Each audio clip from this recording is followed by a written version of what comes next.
influence and engaging in trade and commerce.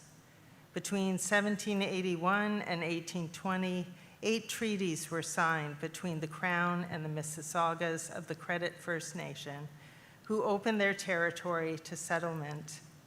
Today, York University's Keele campus is located on Toronto Purchase Treaty Number 13 lands and is situated on the traditional territory of the Huron-Wendat and Haudenosaunee. The Presbyterian Church acknowledges the treaties that have been made and the importance they hold. The Church comes from a tradition steeped in an understanding of holy ground and acknowledges that it is still learning how to walk humbly on that ground. Part of our learning to walk humbly as the Presbyterian Church in Canada is learning the history of the land and the history of the peoples first in relationship with it, as well as what treaties have been made and how they are being lived out. And so we acknowledge with respect the importance and sacredness of the land to Indigenous peoples. Only first, having acknowledged with respect and gratitude the First Nations and the people of these lands, we acknowledge the Church's identity and marred relationship with the land and the First Peoples as the Presbyterian Church in Canada, a church that participated in colonization.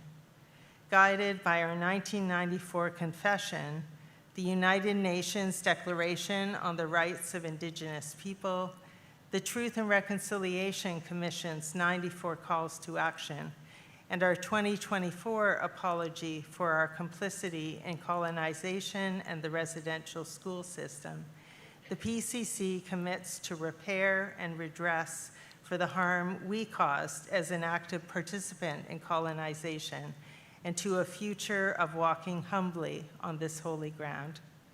As members of the Presbyterian Church in Canada, we acknowledge our own complicity in colonization and the lasting harm caused by the residential school system, in which the Church played a direct role through its operation of 12 residential schools. We continue to commit ourselves to the ongoing work of truth-telling, healing, and reconciliation.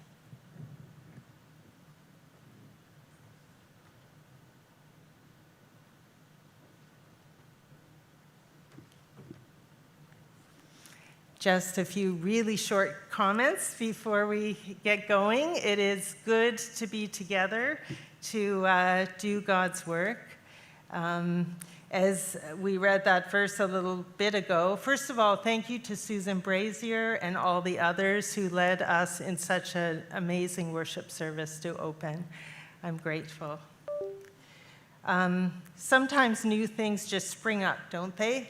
And I really know that amazing things are happening presently in your churches and ministry with the resources you've been entrusted with here and now.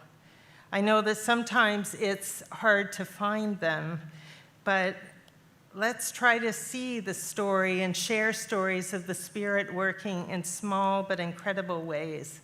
Let's keep our eyes open this week to the yeast growing in bread, or to the tiny mustard seed growing into a tree, making a place for those seeking spiritual community.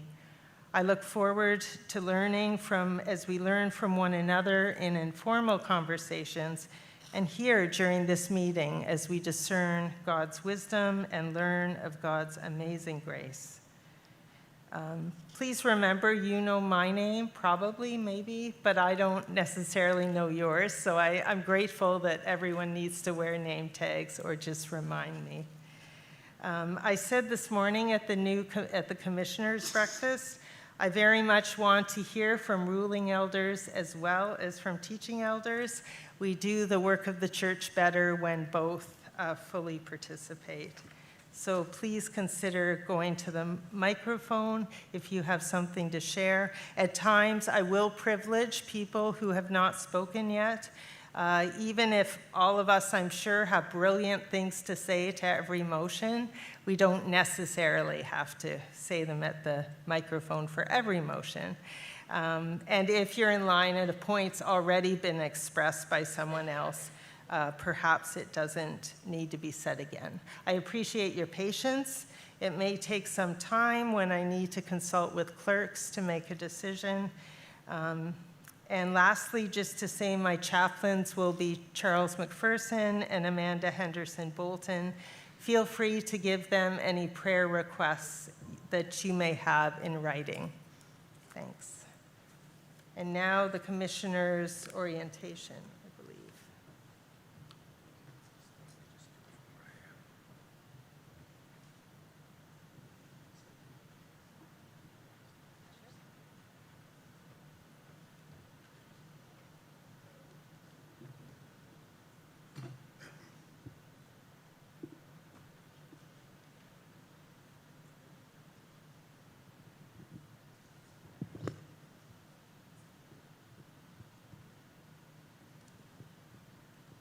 So hello, commissioners. Some of you will have been through some of this at the morning breakfast, but for those of you who weren't at that breakfast or just can't get enough of orientation, here goes. So here we are at the General Assembly, which is the highest court within our church. The General Assembly does not have a permanent existence, but it does have final authority on our doctrine, our laws, and our polity, and with respect to issues of discipline. Here's our moderator, who you may have met. The moderator embodies the authority of the assembly. The moderator presents the question for discussion. Things don't get done until the moderator recognizes you and recognizes the issue which is before the court. The moderator takes and announces the vote, and the moderator does a whole host of other things as well, but those are some of the major things that the moderator does. The moderator preserves order, and we are people of order. Decently and in good order, if you please. And the moderator has told me she will be not shy to call you out of order. In fact, she hopes to do that once every hour or so. Here are the clerks of assembly. Have you seen two more attractive people? We are responsible for documenting the proceedings. So if you just see the top of Jeff's head, it's because he's got his head down, furiously keeping the record of the minutes of the assembly. And I'm grateful for that. We advise on issues of law and procedure, and we always strive to look good, at least one of us. Pretty soon, sitting up here, you'll hear from the Committee on Business. Doug Kendall is our convener of the Committee on Business. The Committee on Business begins every Sederunt of the Assembly sitting and recommends the order of business for that Sederunt, for that sitting of the court. They'll also recommend any changes to the order of business. The Committee on Business tracks our business until the end of that order of business, and by the end of the assembly, the Committee on Business will basically get up and say, we're done, because they've tracked everything to completion. They track motions, additional motions, amendments. Back over there, against the wall between the doors, are our motion coordinators. If you're sending jot forms, that's where they're going. And then they're going to arrange everything through the Committee on Business, through our tech people up here, to see everything up on the screens as we go along. The Committee on Business presents then through the motion coordinators and through our tech support people the motions on screens for the commissioners. So you, commissioners, please address the assembly through the moderator. So it's really important that when you get to the mic, you are speaking to the moderator. You are not speaking to another person. You're not speaking to the convener. You're speaking to the moderator, and the moderator then facilitates that conversation. I think it keeps good order. It also helps from passions to be sort of focused through the moderator. Please stand at a microphone. I said this earlier, if you're at microphone 2, please cue toward that wall. Microphone 1, cue toward those doors. 4, cue toward those doors. 3, cue towards that wall. Please go to a microphone if you wish to speak around a motion, an amendment that you may have, an amendment to the amendment, or other things that you need, questions of clarification. Go to a mic. Wait until the moderator acknowledges you by saying microphone number 1. At that point, please state your name, your presbytery, and what you're doing at the mic. It's really important that we hear your name and your presbytery because, again, our minutes really need to get those things clearly recorded. So speak slowly, speak clearly, and we're happy to take that information down. State your intention. I'm here to speak in favor of the motion. I'm here to speak against the motion. I'm here because I have an amendment that I've submitted to the business committee. I'm here because I have an additional motion that I need to write right now. Whatever it is, we'll take the time to get it up on the screen, and then we can continue with the meeting. Speak to the recommendation. Don't go off track. Please do not give a preamble of 10 minutes about what your point is. I'm sure it's interesting, but we just don't have the time. So get to the point. I'm in favor, I'm against. When it comes to voting, the moderator will call for the vote. So she will say, are you ready for the question? Are you ready? All those in favor, all those opposed. The YARs, where are the YARs today? YARs are here at the center table. The YARs will seek advisory votes on those matters that they wish to pronounce an advisory vote on, and the moderator will always call for an advisory vote first so that you can be advised in terms of how the YARs, the young adult representatives, are feeling about a particular issue. You all have your voting cards. They're yellow. So if you could all just raise them at this point. Thank you very much. This is how we'll know that you're voting in favor of something, and if you're voting against it, please raise those cards at that time as well. Please vote on every recommendation. Kind of gets to a point where maybe you're tired, maybe you think it's obvious, and so people don't vote. But it's really great if you vote on every recommendation. We're not going to keep count unless we're asked to record a vote, but it would be really helpful for us to get a sense of where the motion is, in favor or against, if everybody votes on every recommendation. If there is a standing vote asked, the clerks of assembly will go around and count people. At that point, we're going to invite you, if you're in favor, to stand. And as Jeff and I go, we'll be pointing to you, and as we point to you, you sit down, and then we'll do the same for those who are opposed. That way we get an exact count of people for or against the motion if a standing vote is requested.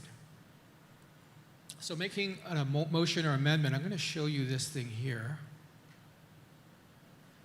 So if you go to the PCC website, this is the PCC website. You've all been here, I know you have. You go to the General Assembly tab, and here you go to Forms. And under the Forms, you see the Amendment and Additional Motions form. And this is the form that you need to fill out. All the areas with the asterisks need to be filled out. You need your name, your presbytery, your email, your seconder's name, presbytery, and email. What are you putting in here? Is it an amendment? Is it an amendment to the amendment? An additional motion, which has to be on topic. If it's not on topic, the moderator will rule it out of order and we won't receive it. Or a motion to refer, meaning that I want to send this report or this recommendation to a committee, to some place, to refer it for more study, for more discernment before it comes back to the assembly. You need to put down here, what's the committee that you're making your amendment or new motion or referral? Which one is it? Is it the Assembly Council? Is it the Clerks of Assembly? Is it the History Committee? So you got to pick one, and then you've got to pick. You got to pick the recommendation number, right? So it's what is it that you are making the amendment about? Then you get to write what it is, your text of the amendment. This says errors because I haven't clicked the other stuff yet. And then when you submit it to our motion coordinators and our business committee, they will look at it and they will get it in proper order. If there are issues of polity, they will find you and say, I don't think you can actually say that because that's a polity issue. They'll confer with you as necessary, but they'll have it ready. So once you've sent that jot form, you still need to get up when the motion is being discussed. So wait for that committee's report, wait for the recommendation to be on the screen, get to a mic, be recognized by the moderator. That's the time you say, Moderator, I'm Victor Kim from the Presbyterian of East Toronto. I have submitted an amendment to this motion, and I'm asking that the amendment be shown on the screen. We will get it on the screen, then we can talk about it. If you don't get to a mic for whatever reason, because, oh, you know what, someone's already addressed this and I don't need to raise my amendment, or you're out of the room, or you're too busy scrolling or texting, if you don't get to the mic, we're not doing the amendment. We can't recognize you, and the motion coordinators will not be sending that amendment to the screen. So please get to a mic.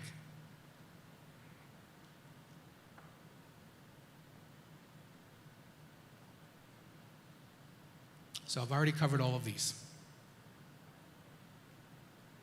Recommendations, kind of recommendations you can make: a recommendation, an amendment. You can move to table a motion, right, which means that it will not be discussed at that point, and it sits on the table until someone decides to untable that motion. So it just basically goes in hibernation for a while. And if it's not untabled, we won't deal with it. You can call for an immediate vote. This requires a supermajority. Please don't call for an immediate vote within 2 speakers at the mic. I think this happens when we are far along in our discussion and we feel like it's time to vote on the matter, but you'll need the support of the court. So we vote on the motion for an immediate vote, and if that passes, then we vote. And the moderator has some discretion here to say, we're not ready yet, so please hold off. Motion to refer again, to refer to another committee, to refer back to the same committee. It's not debatable other than where to refer it. Okay.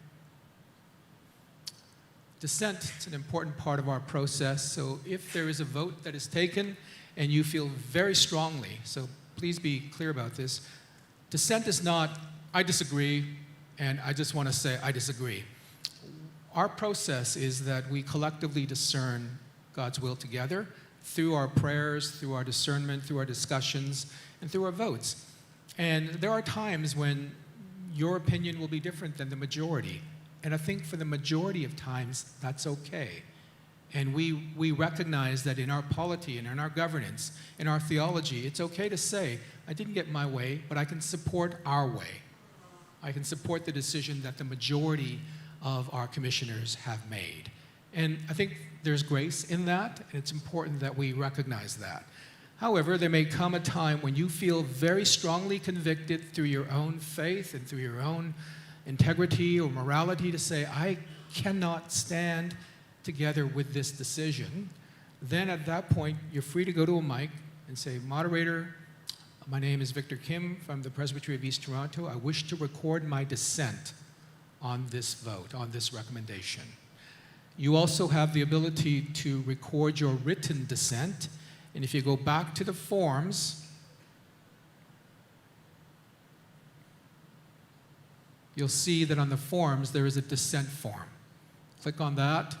You put your name, presbytery, email, name of the report, your Sederunt number, the recommendation number, and then your reasons for dissent, 250 words maximum, please. Submit it, and those written dissents will be included in the minutes of the General Assembly.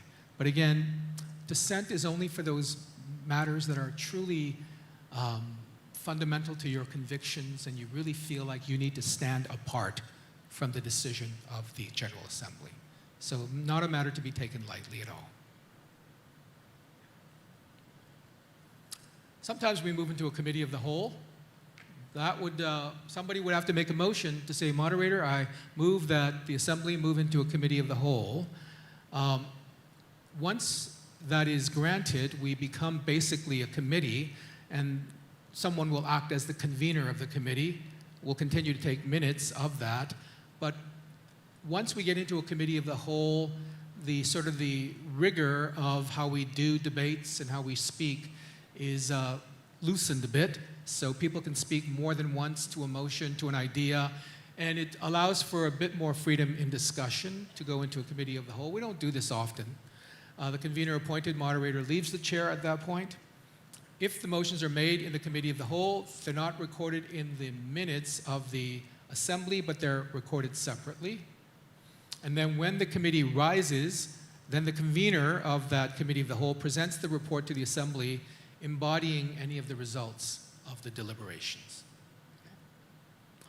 We have special committees and special commissions. The General Assembly, in the course of our work, may appoint special committees or a special commission. These special committees have the same structure and function as other committees, but they're usually given a mandate and a time. So generally, they must report to the General Assembly before taking significant action. If you're a committee, if you're a special committee, you got to report back. If you're a special commission, you're empowered as the General Assembly sees fit. You're given terms of reference and a mandate. The commission can then take action before reporting to the next General Assembly. The decision of the special commission is as if it were the decision of the General Assembly. It is final and it is reported, not for approval, but it is reported to the next assembly. Does not require permission before acting. Acts with the authority if empowered.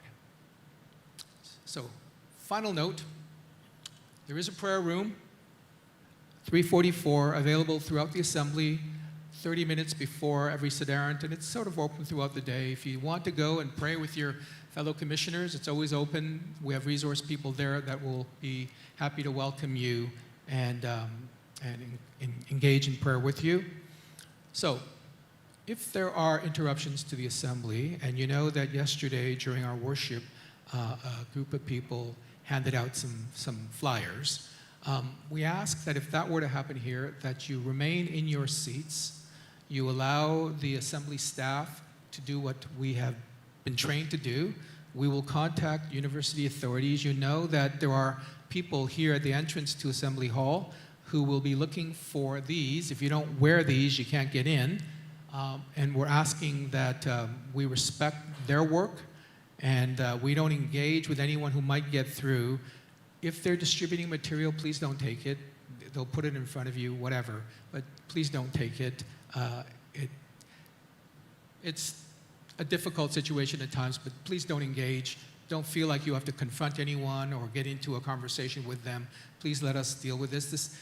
Some of these interruptions are very familiar to us. They've been, the same group has been engaging with this for a number of years. So we know what to do. We're asking that you just stay where you are and don't engage. Tuesday's a free evening. We'll have more information about that. There's no dinner provided, but we have all sorts of options for where you might go and eat, or if you don't want to eat. But Tuesday's a free evening, and we encourage you to enjoy the wonders of the Greater Toronto area. There's a subway that comes right here. You can go all the way downtown if you wish, and check out the FIFA preparations.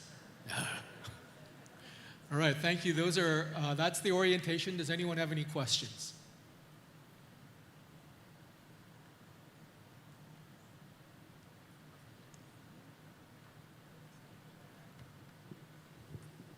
Thank you, Victor. Thank you, Victor. Is that on? All right. Can you hear me? Yeah. Thanks, Victor. Now the Committee on Business, please.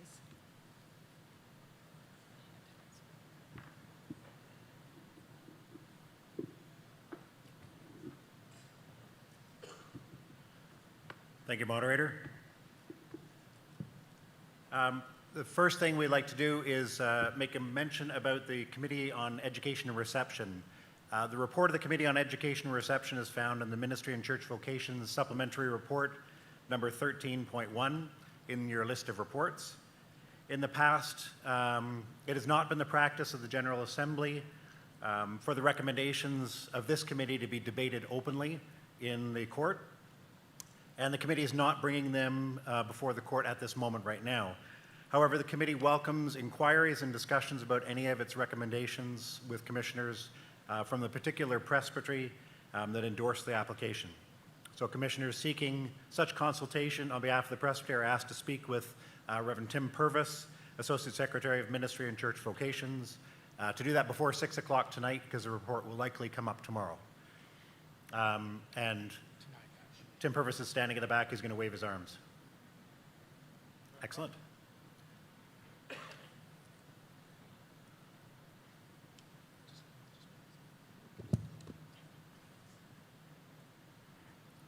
So, moderator, we, as business committee, also have a recommendation, two recommendations from the committee, relieved to withdraw, and we'll see those on the screen in a moment if it's the right time.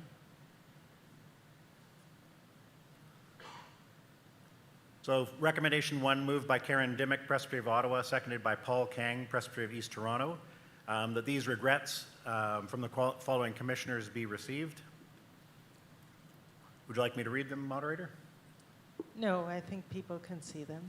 We'll just pause. Okay. Good. It's been moved and seconded. Is there any discussion? All those in favor? Opposed?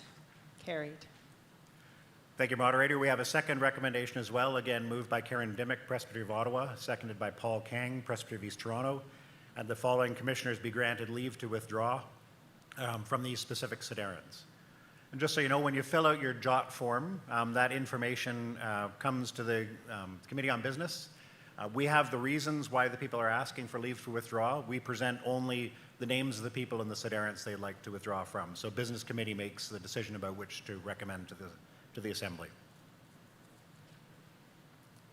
Just give you a second to read those.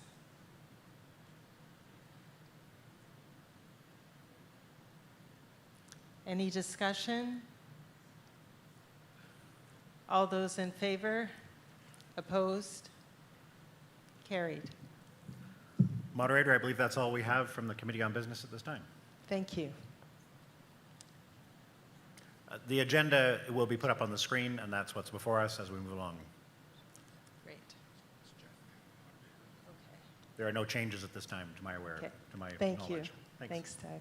And now we'll hear from the moderator of the 150th Assembly as he switches hats and roles once again. Thanks.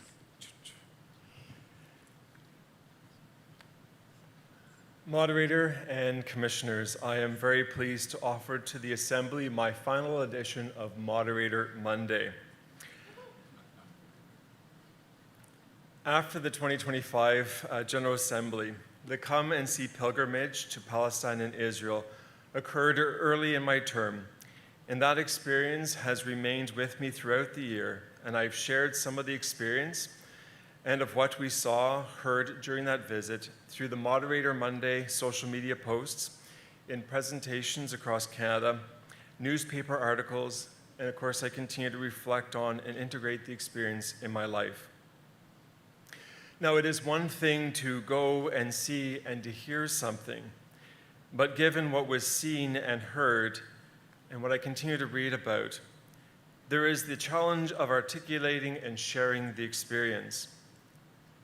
For a place like Israel and Palestine, the task is made all the more difficult by the complexities of conflict, history, and competing theological views and interests that we, of course, have the luxury of debating over, writing overtures about, and defining what words we should properly use, while those who are being discussed, debated, and defined bear the cost, too often a deadly cost. Now, I do not pretend to know fully, having seen only in part. I nevertheless share a few observations. In my visit and reflections, I have been drawn to how narratives, especially when religious and nationalism are in the mix. Frame events in conflict, attempting to draw our attention to certain things while obscuring other stories. The Israeli state's and Netanyahu's framing of the October 7th attack as the worst attack on Jews since the Holocaust is an example of this.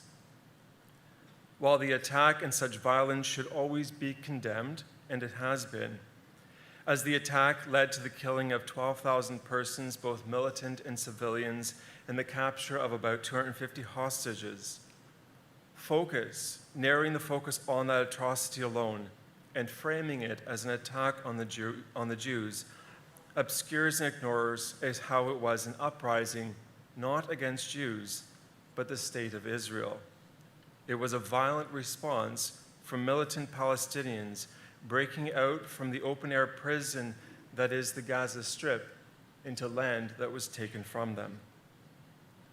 The focus on what Hamas did also ignores and minimizes Palestinians having endured an apartheid state, ethnic cleansing, and a slow and now fast genocide, and the brutal occupation by the State of Israel from May 15, 1948 to October 6, 2023, and the escalation and displacement, detention, disappearing, and killing of Palestinians, along with the destruction of Gaza and places in the West Bank from October 8, 2023 to this very day. In response to my reflections on this, some have said, remember who started this war, referring to October 7th. But how does that in any way justify what has occurred before October 7th, or what the United Nations Relief Work Agency reports that between October 7, 2023 and January 28, 2026, over 71,000 Palestinians were killed in the Gaza Strip and over 171,000 injured. Since the start of the ceasefire in October 2025, 492 Palestinians have been killed, 1,356 injured, and 715 bodies retrieved from under the rubble. Between those same dates of 2023 to 2026, 1,050 Palestinians, at least 230 of them children, were killed in the occupied West Bank, including East Jerusalem. More than 6 million Palestinian refugees are registered with the UN Refugee Agency, with 2.5 million living in the occupied West Bank and Gaza. Of course, more could be said about Israeli state's blocking of aid, food, water, the demolishment of homes, mosques, hospitals, universities, schools, and more. The legalization of the death penalty by hanging that racially targets Palestinians. And more could be said about how the State of Israel will list organizations that track and expose their actions or seek to provide aid as terrorist organizations, or the way that the name Hamas is used as a pretext to justify bombing civilian structures, including hospitals, killing journalists, artists, civilians, and even targeting children. Theological and scriptural justifications for the current state of Israel under Netanyahu that ignores international law and the right of a people to exist where genocide is the result is alien to the Christian faith and ethics and is morally corrupt. Strangely, after sharing what we heard from not only Palestinians, Christians, Muslims, and organizations like the United Nations World Food Program, but also from Israelis, Jewish settlers, Jews who once held a Zionist perspective, now standing in solidarity with Palestinians and human rights organizations in Israel. As we spoke with Jewish Canadians who are attending last year's assembly speaking against the Israeli state's occupation and genocide, I have found it extremely odd to be asked so often if we spoke to the other side. We did. Words and phrases like two sides, both sides, even calling it a war, are nonsensical, as we're not talking about equal sides. The inequality is clear when you visit both sides of the wall, and the number of deaths I just reported speak volumes to this fact. But in this is what gives me hope. What gave me hope was in the It was to go and see organizations comprising of Palestinians and Israelis, Christians, Muslims, and Jews working together, seeing the humanity in one another and standing against the state of Israel's occupation and genocide that would seek to divide them. These organizations were neither anti-Jewish nor anti-Palestinian, but were pro-humanity, living out the greatest commandment that we have, to love one another. I could also share some reflections on the weaponization of scripture and theology to support settler colonial displacement, but for that I now want to turn my attention to my visit to Thunder Bay a few weeks after my visit to Palestine, where the patterns of dehumanization and settler colonialism in Israel and in Canada with Indigenous people have eerie resonance. In Thunder Bay, I was invited to read the apology of the Presbyterian Church in Canada for its complicity in colonization and the residential school system to survivors. It was a chance to come and see and listen to survivors of residential schools, including Cecilia Jeffrey schools. During the meeting with Grand Council Treaty 3, we heard reports from those researching different school locations and seeing the imagery of unmarked graves, indentations in the ground. The imagery, reports, and reaction by survivors was a chilling reminder of the cost of settler colonial displacement, the dehumanization of lives, even when backed by theology mixed with the church's expressions of white supremacy.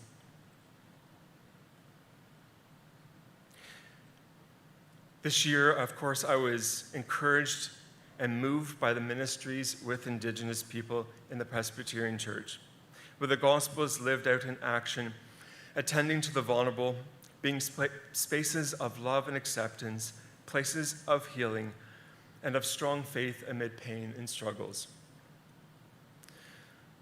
A strong commitment to faith amid uncertainty was also exhibited during my visit to the Presbytery of Eastern Hong Kong.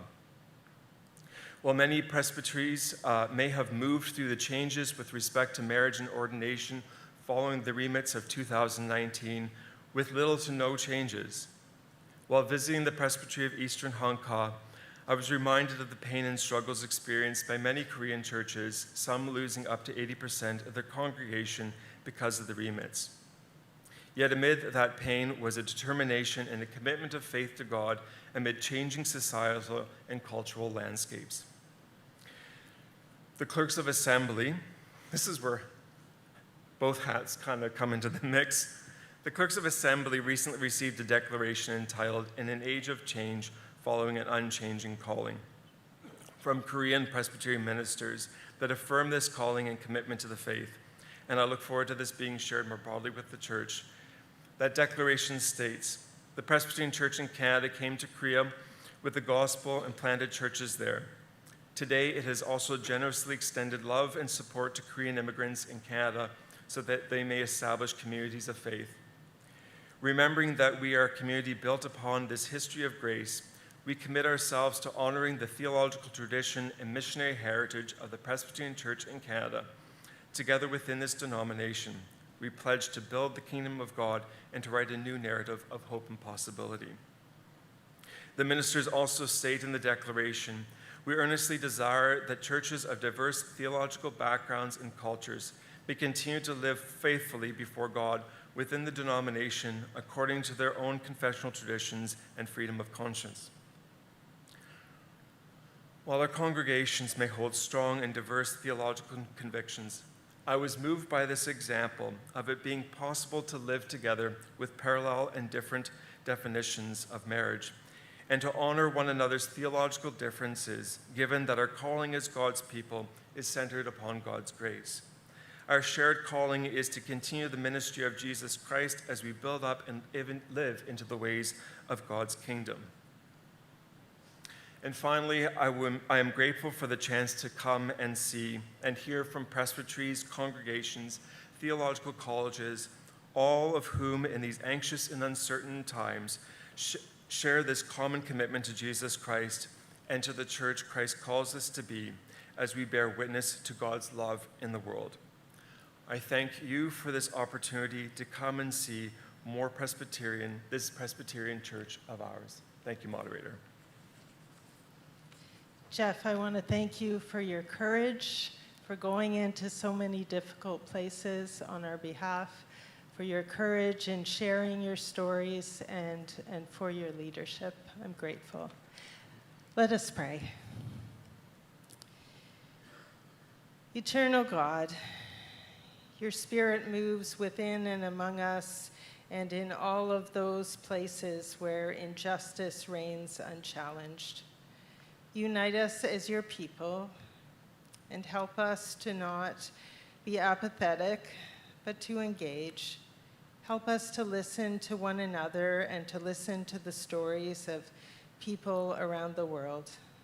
We pray for our brothers and sisters in Palestine and in Gaza, in Palestine and in Israel, for our indigenous peoples across this country, that they may find new hope and possibility, and that we may enable that to grow and to learn from them as your light continues to shine. All this we ask in the name of Jesus, our Redeemer. Amen.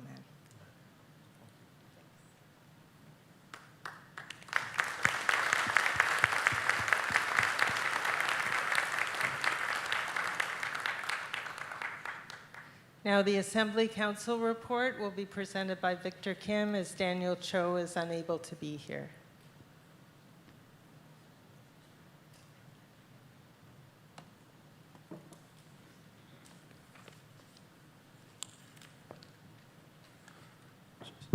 Just as we prepare for the Assembly Council report, I will note that the report of the Assembly Council will be moved, the recommendations will be moved by Donald McElveen from the Presbytery of Seaway Glengarry, and seconded by John Peng from the Presbytery of Vancouver Island. So, moderator, that the report of the Assembly Council be received and its recommendations considered. Moved and seconded. Any discussion? All those in favor? Opposed? Carried.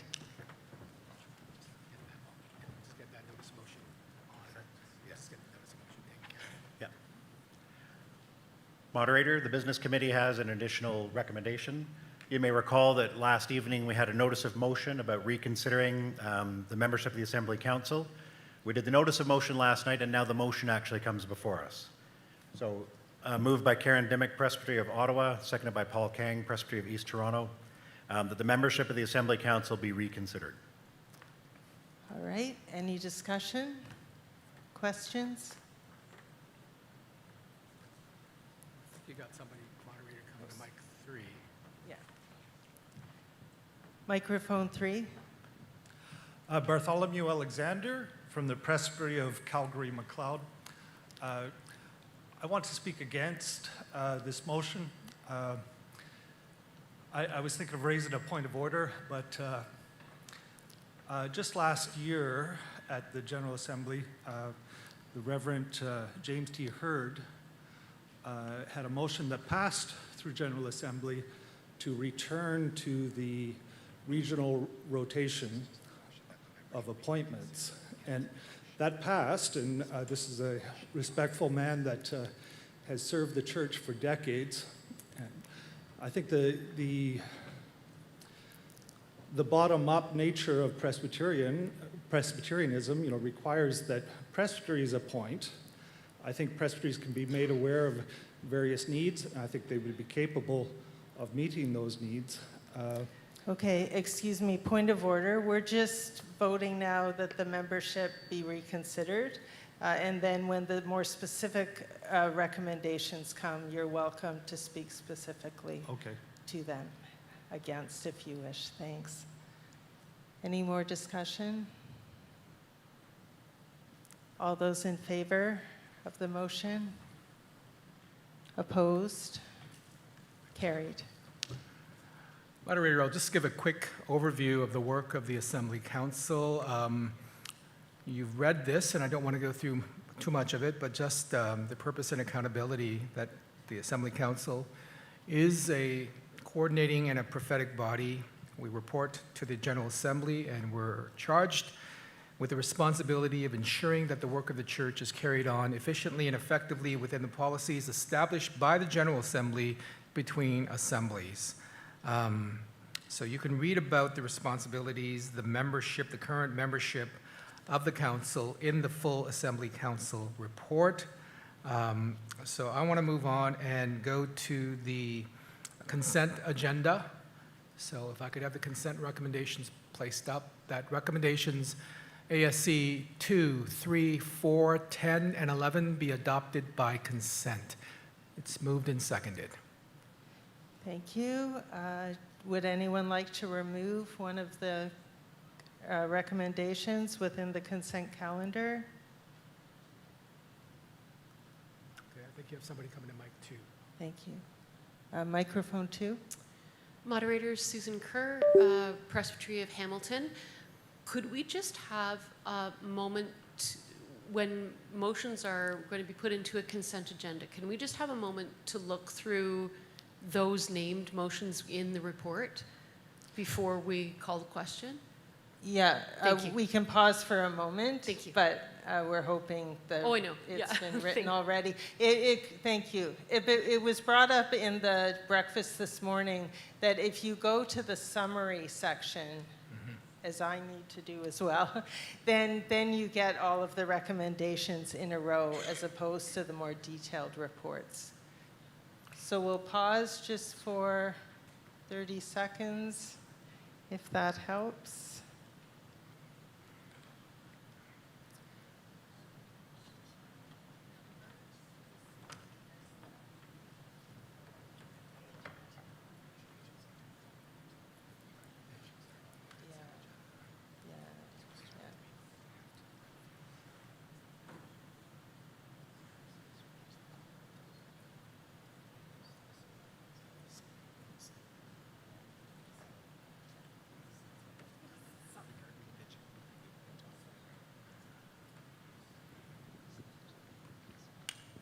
Okay, thanks. You have somebody on All mic. right, Moderator. so you have a schedule. Just a heads up that in the Life and Mission Agency report that's coming, there are many, many consent recommendations. So when is that coming up? Tonight? Tomorrow. Tomorrow. Actually, it'll be tonight. Oh, tonight. So maybe over supper, you can, or lunch, you can look those over if you haven't already. Okay, so any, microphone 2. Moderator Matthew Rattan, the Presbytery of Barrie. If I'm looking correctly at the consent recommendations in the summary for the Assembly Council, I only have up to, maybe I have an earlier version of this, but I only have up to number 009, so I don't see a number 10 or 11. Is it possible to simply just say in a word what those are so we know whether or not we might have them removed? Sorry. Moderator, if I could respond to that? Yes, there was an updated Assembly Council report some days ago. Recommendations 10 and 11 are about the audited financial statements.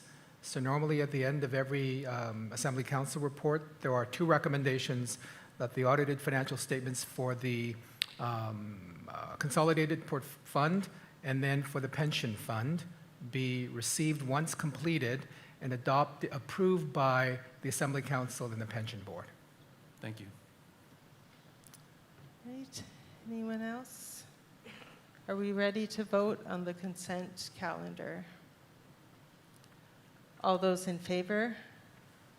Opposed? Carried. Before I continue, Moderator, recommendations 2, 3, and 4 which we just passed, regard record keeping and the archives. And I just wanted to take a moment to introduce everyone to the managing archivists at our archives, Nicole D'Angela, who's sitting with the tech team up here. If you have any questions about the archives or any of those reports that have been passed, you want to discuss records management, which are a big part of doing what we do decently and in good order, please speak with Nicole or Alex. Where's Alex?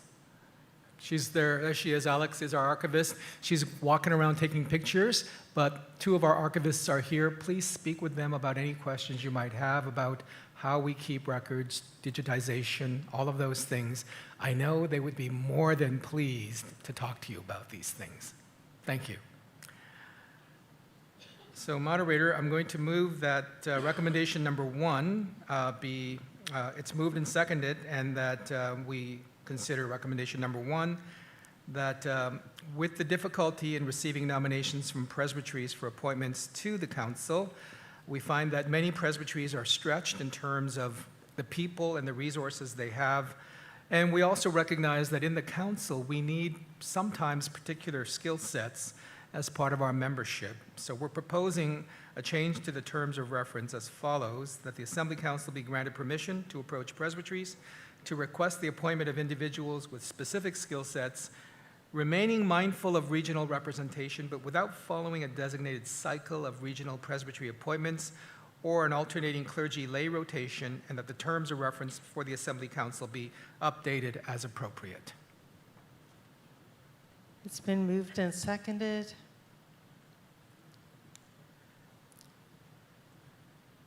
Microphone 3. Bartholomew Alexander from Presbytery of Calgary-MacLeod. I'd speak against this motion for the reason that at the last General Assembly, the Reverend James T. Hurd had a motion to return to the presbytery rotation of nominations, and that was passed. Reverend James T. Hurd has served this church for decades, and I think I even contemplated raising a point of order that, it's kind of a cheeky motion to pass something, not implement, and then try to undo it in the next General Assembly. But I won't make that point of order. I'll just speak against that. The notion of the council appointing its own replacements, if a minister is leaving a church and interferes with the call of the next minister, that would be considered out of order. I think that same principle should apply here. Thank you. Perhaps describing as a motion as cheeky is a bit too far, but I take your point. Thank you. Microphone 2. Joyce Januszewski, Presbytery of Superior. I've been involved with the nominating committee over a number of years now, and with all due respect to the things that were decided last year, we have consistently found it difficult, and in fact this year made multiple attempts with multiple presbyteries to get those position filled, and were unsuccessful. So I do think it might be time, even though one thing was said last year, that we do give that opportunity to reconsider and to look at this motion. And I'm just looking, because it still is saying remaining mindful of regional representation. And I think that's important, and will hopefully, I believe these will still come to the nominating committee so that they would still be able to take a look at that regional piece and making sure that all regions of Canada are represented on the Assembly Council, given the skills that are needed, and also awareness of the presbyteries. Thank you. Thanks. Microphone 3. Thank you, Moderator. Rod Thompson, Presbytery of Westminster. Moderator, in looking at this motion, there are no guardrails. And while I recognize that it is sometimes required to step outside the bounds of the regional representation and clergy lay rotation, and in some cases it would actually be advantageous to do so, this motion allows the Assembly Council, if they wished, to regionalize around a single region their representation. They might argue that it is better for expenses because we could reduce expenses. They could argue that there are no lay persons that have specific skill sets that are needed on the Assembly Council, and they could therefore consolidate that council into a single region and reduce the clergy lay rotation in so doing. So while I appreciate the tenor of this motion to try and make it more efficient, the way it's currently worded, I find difficult to accept. Thank you. Microphone 2. Amanda Curry, Presbytery of Assiniboia. I would like to speak in favor of the motion. I think that it doesn't surprise me that the nominating committee struggles, because there are very small presbyteries with very few people, and following that cycle is very, very difficult. to find people to put forward. The other thing I would comment is that the guardrails are the nominating committee and the policies, the principles that are contained there, as well as the General Assembly, which approves who's going to be on the Assembly Council ultimately. Thanks. Thank you. Microphone 4. David Robinson, Presbytery of Prince Edward Island, moderator. Having spent 19 years in the Navy as a personnel officer and having served as a clerk of our presbytery as well, I can attest to how incredibly important it is to carefully and weightily consider nominations to important bodies of the church or of other kinds of organizations. And I would suggest that perhaps nowhere does this apply more thoroughly than with the Assembly Council, which is entrusted with such significant potential responsibilities from one General Assembly to the next. As a clerk of a presbytery in an area where, like many places in the country, we are continually losing ministers and elders and volunteers, I know that it is very hard to find people that will come forward and serve the church in these weighty manners. And so I think it's more than appropriate that those who are entrusted with those significant responsibilities should be in charge of ensuring that they have the best representatives and the most skillful representatives that can be acquired to do their work. And I think that this proposal would help to do that, and therefore I thoroughly endorse and support this motion. Thank you.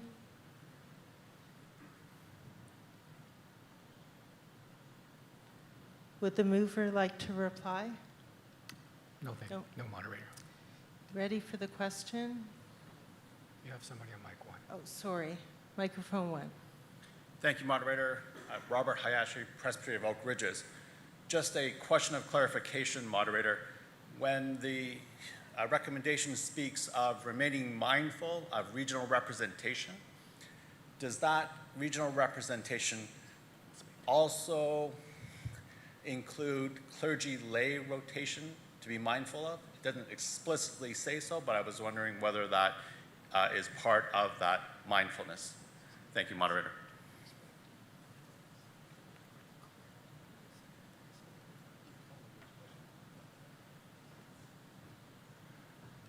Moderator, yeah, the motion is not intended to break apart our rotation and the idea that we go to presbyteries. What we're asking is that the Assembly Council be granted permission to approach presbyteries that are part of that rotation to request certain skill sets. Look for people that might have these sorts of skill sets. We still want those nominations coming to us from presbyteries.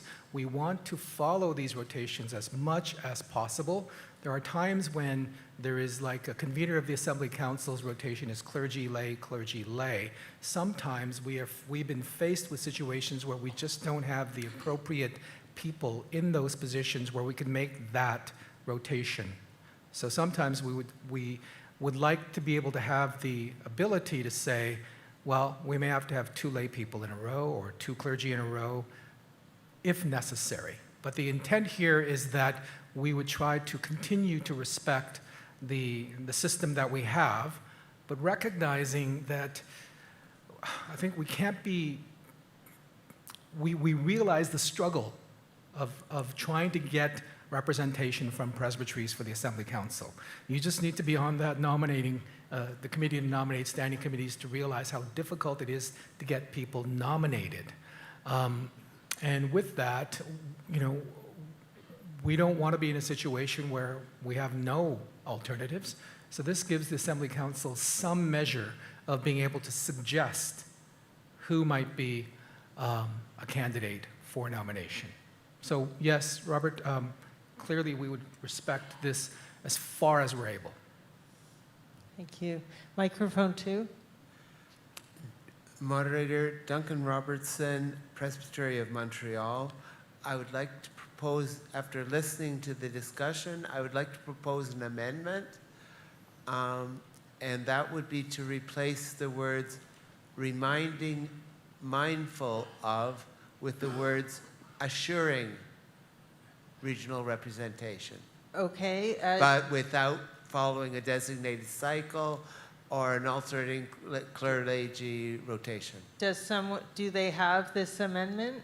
They do not. I Okay. just was listening to the Sure. We're going discussion. to pause for a moment while you give the amendment to them so that we can get it up on the screen. So who should I go to?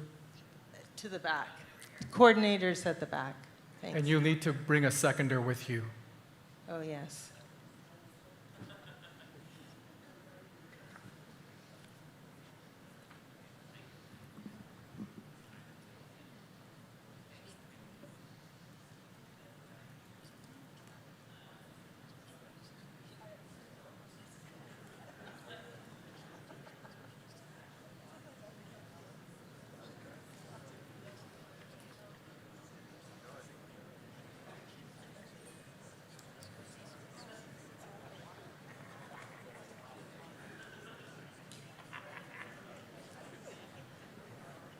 Yeah, we're going to wait for more discussion until the amendment's up on the screen. Can I just have just share something quickly, moderator, while we're waiting for the amendment to get written up, which is the motion that the commissioner from Calgary-McLeod referred to that we passed last year says that the committee to nominate standing committees in consultation with the Assembly Council review the terms of reference for membership on the council and undertake to ensure that future slates of nominees presented to the Assembly reflect consistently the geographic diversity and rotation of the presbytery designated representative, enabling all presbyteries to have, over time, equal voice and vote. And that was adopted, and I don't think this recommendation really would change that in any significant manner.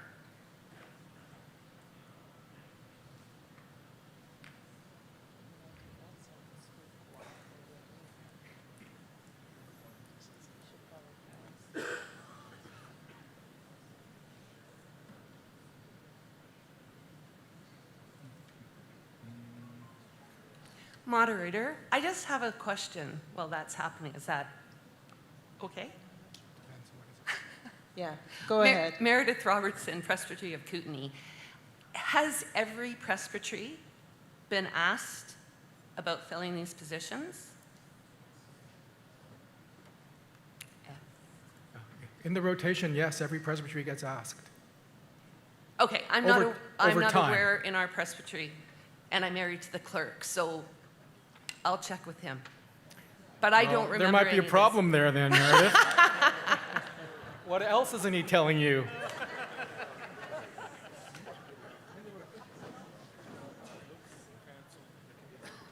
Yeah, and always understand that it's in a rotation. It can be several years or longer before it gets back to that rotation. I think unless it's a question, we It better is a question. pause. It is a Moderator, question? Yeah, just by Richard Watson, Presbytery of Westminster. By example, with this recommendation being carried, that would mean a nomination process remains the same. The only additional moment is that the Assembly Council has an opportunity to say to the presbytery in that region that's designated on the rotation, gee, is there anyone with this specific skill set? And can you actively search for that person? Is that what this motion is all about? That's very much part of it. Thank you. I think we should probably just... Microphone 4, is this a question? Yes. Okay. A Michael question Schomburg. not made into a comment. I Yeah, just no, it's not a remind comment. Commissioner. Mike Schomburg, Presbyterian of Paris. Just a little bit of clarification. It talks about the appointment of individuals with specific skill sets. So are we saying we'd like somebody who's an accountant, or I want Steve the accountant? Is this asking for individuals or only skill sets? I think, moderator, I think it could be both if we recognize that there are people within that presbytery who we believe might be a good fit. It could be that the Assembly Council be given permission to then make that suggestion. Presbytery doesn't have to do it, of course, but the suggestion to the Presbytery to say, this person that we know in your Presbytery who could be appointed to the council as a nominee by your Presbytery, that might be a good idea. Would you consider that? Or it might be, you're up for representation, for a nomination. We're really looking for people with some legal background. Is there anybody in your Presbytery with legal background that might be nominated? Yeah, thank you. Do we have it? How are we doing with the amendment? Okay, could you put it on the screen, please?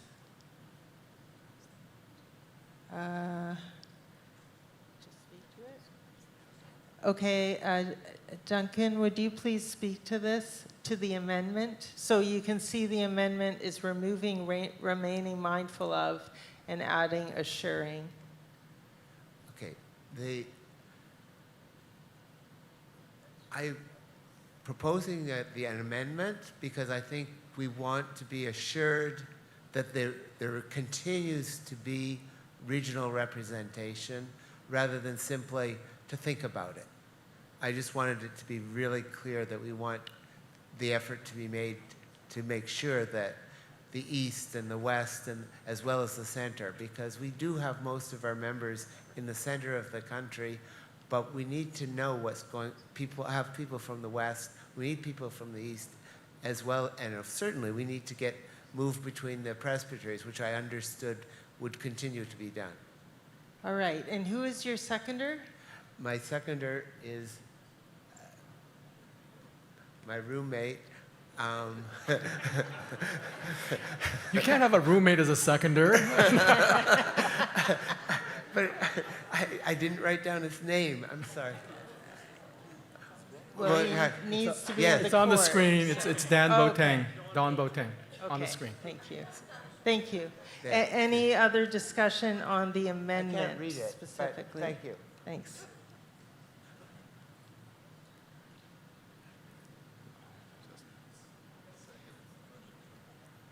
Microphone 2. Matthew Rattan, Presbytery of Barrie. I really respect and appreciate, moderator, where this is coming from. I'm going to actually speak against this amendment. I think that the intent of the motion is to ensure a balance, and the phrase remaining mindful of does that. However, I also think that this prioritizes regional representation over skill set, but that's the issue. The issue is that the denomination does a lot of important work. It needs certain skills, and sometimes those skills need to be with certain people regardless of where they happen to be. So I'm going to speak against the motion because I think the accumulation of those specific skill sets are the priority. Thank you, moderator. You mean against the amendment? So I'm speaking against the amendment to the motion. Thank you. Microphone 2. Meredith Robertson, Presbytery of Kootenay. It's just a correction. It's Dan Watang, not Don. It's Dan. Oh, I'm Here he sorry. comes. Okay. Here he thank you. comes. Let's ask him. Dan, we're talking about you. Great. Mike, Dan Boateng, Kootenay Presbytery. It's okay. okay, thank you. Microphone 2. Gordon Forbes from the Presbytery of Lindsay, Peterborough. Being somewhat of a linguist in the English, I find that assuring is a more positive or demanding word than remaining mindful of. It almost demands it rather than allowing it. And for that reason, I would vote against the amendment.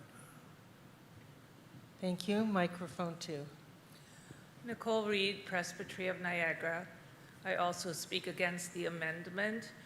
It is my understanding that the motion opens up the doors to doing things slightly differently from polity, and that the remaining mindful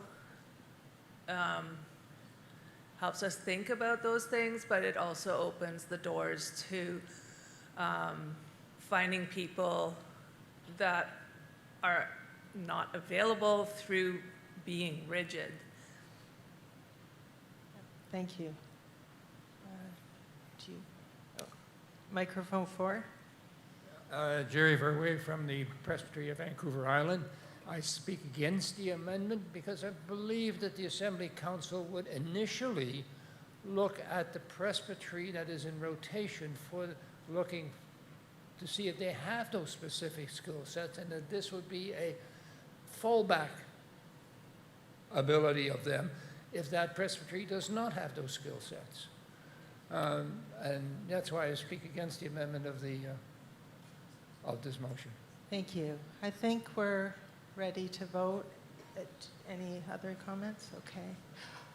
So we're voting on the amendment. All those in favor? Opposed? The amendment fails. Now we'll vote, we're back to the original motion. Any discussion? Microphone 3. Moderator Erwin Cunningham, Presbytery of Vancouver Island. My question actually has to do with the implications of what this would look like for smaller presbyteries that may not have great skill sets within their numbers. Does this mean if Assembly Council, for example, is looking for somebody with great financial experience, they come to a smaller presbytery and say this is what the sort of person we're looking for, and that person is not available within that presbytery, does that mean it gives the power to the Assembly Council to skip over that presbytery then, so that they will not be representative on the council? Go ahead. Yes, Moderator, please. that's not the intention of the recommendation. The intention would be to try to find those skill sets within all of the presbyteries that are recommending people to serve on the Assembly Council.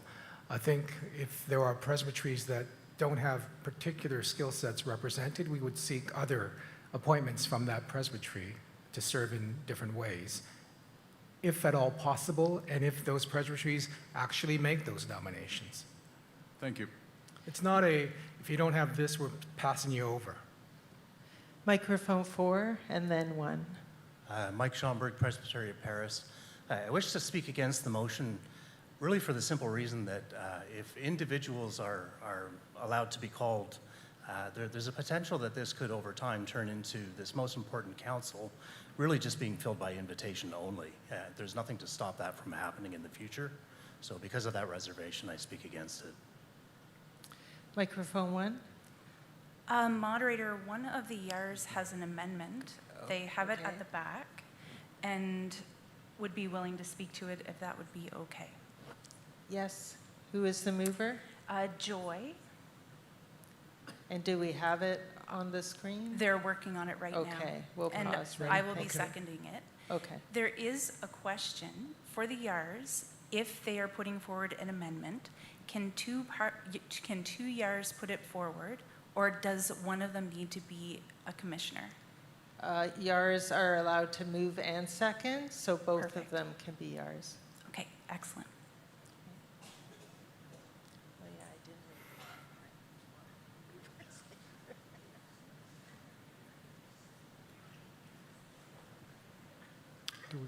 Do we have it? Okay, so you see that addition, and that the Assembly Council report to the 154th General Assembly, so that's in a few years, on the effectiveness of this revised appointment. Go ahead, you're the mover? Yes. Okay. Joy Prue, Presbytery of Lindsay, Peterborough. I would just like to amend that the wording be changed to, and that the Assembly Council report to the 154th General Assembly on the effectiveness of this revised appointment process. Okay, thank you. And your seconder is Amanda Henderson-Bolton? Yes. That's right. Any discussion on this amendment? Microphone 1. Megan Penfold, Huron, Perth. Moderator, I'd like to speak in favor of this amendment. I think it does something very wise here. It gives us an opportunity to try something new, but with a bit of a timeline to determine whether or not we like how this works, and an opportunity to report back on it. I'm sensing in the room, I think, some anxiety and fears that perhaps by going to this model, we will have a centralization of representation. Perhaps all of our representatives will come from the West. That's a possibility. Maybe all from the center, or maybe predominantly from the East. But this way, we get a chance to see, do we still have a majority of regional representation or not? And so maybe this gives us a chance to try something new, but report back and see how we like it. So I am in favor of this amendment. Microphone 2. Gordon Forbes from Lindsay Peterborough Presbytery. I think this is a very wise addition that the young adults have suggested. It gives us a sense of responsibility to determine how well this is going to work. If I may reply to another gentleman that talked about a small presbytery that may not have skills, one of the suggestions I might make to the council is that if a particularly small or less populous cannot find the skill sets, that the commissioners look at nearby presbyteries. Okay. Thank you. And just a reminder, we're only speaking to that addition, the amendment. Any more discussion? I'm assuming the Yars would like an advisory vote on the amendment. Okay, so Yars and student representatives, all those in favor of the amendment? All those opposed to the amendment? All right, the Yars have voted in favor. You've been advised. And now to commissioners, all those in favor of the amendment? All those opposed? Carried. And now we'll vote on the motion as it is amended.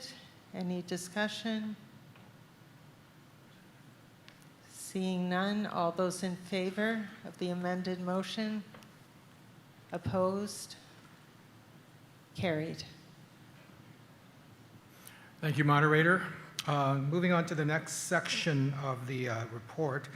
I just encourage you to read that section called The Work of the Council. I won't read it, but that part kind of encapsulates what the council's focus has been over the past year, including things around change leadership, hope and possibility, and also the one thing that I will draw your attention to, which is that we are going to be publishing a 2-volume set, collector's edition. No, it's a 2-volume set going forward of the acts and proceedings of the General Assembly, to be followed by the statistical report of the General Assembly. So it used to come in the big, thick blue book.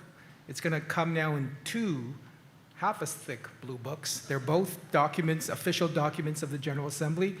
The first one will have the minutes and the reports of the Assembly. The second one will have all of the statistical reports, which presbyteries and synods usually rely upon to do some of their assessments. And some of you like to read those for fun too, I know. So 2 volumes coming later this summer.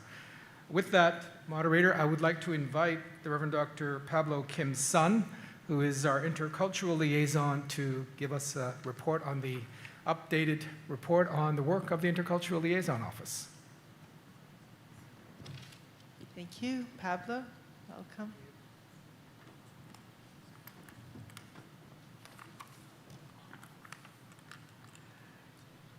Moderator, commissioners, and friends, good morning. My name is Pablo Kim-son, and I serve as an intercultural liaison. Whether you believe it or not, I'm not a person who loves to get spotlight. So it's already a stretch for me to wear this colorful poncho in front of the General Assembly. And I also know this Bible story about Joseph, who was bragging about his colorful dress and clothes and what happened to him. But it was very important for me to wear this poncho in front of you. Let me tell you a bit about this poncho. It was a gift gifted to me by the church in Toronto, where I served 2 years as a volunteer pastor.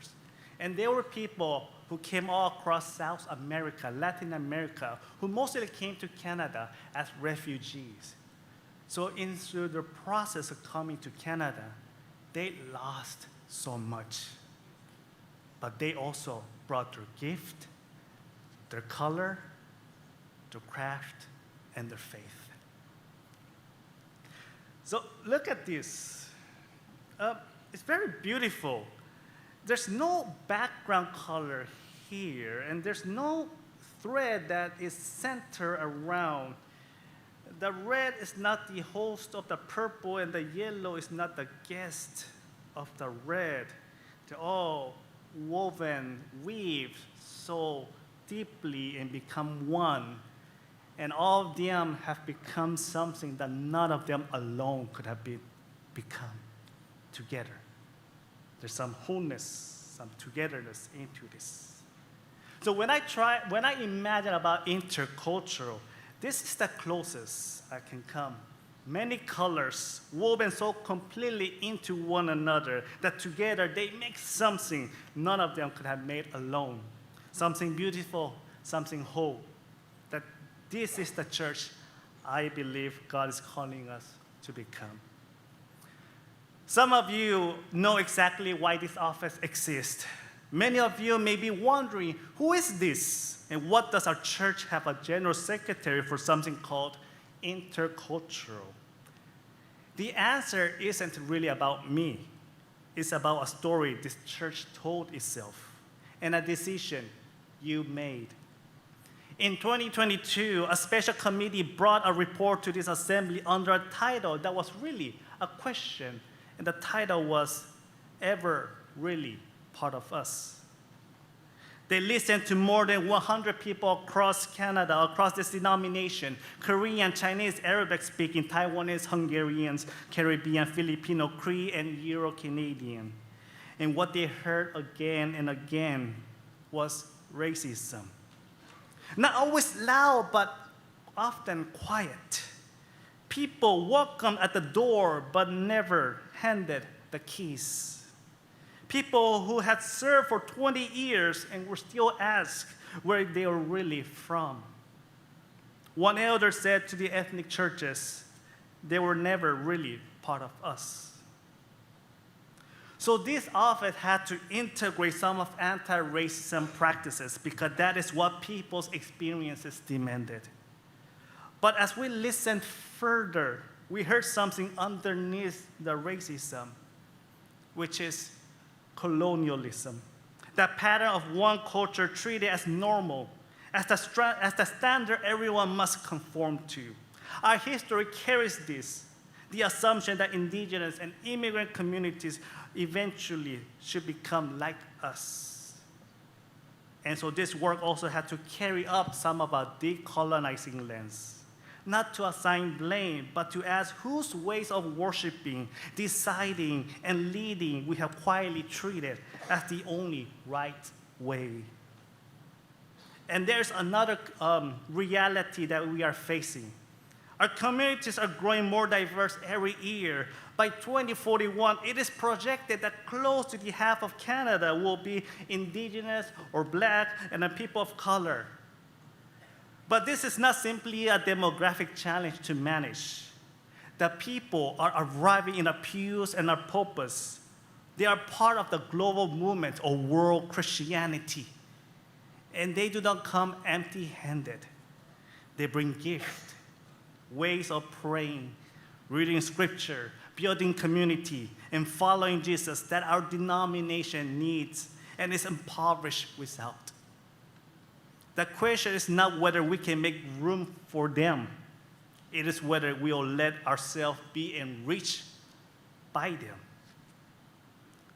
So this office had to hold all of this together anti-racism, decolonization, and the gift of a global church remaking us. That is why the word is intercultural. It is the word big enough to carry all of it. Now, here's a misunderstanding I want to clear up because it sits at the very heart of this work.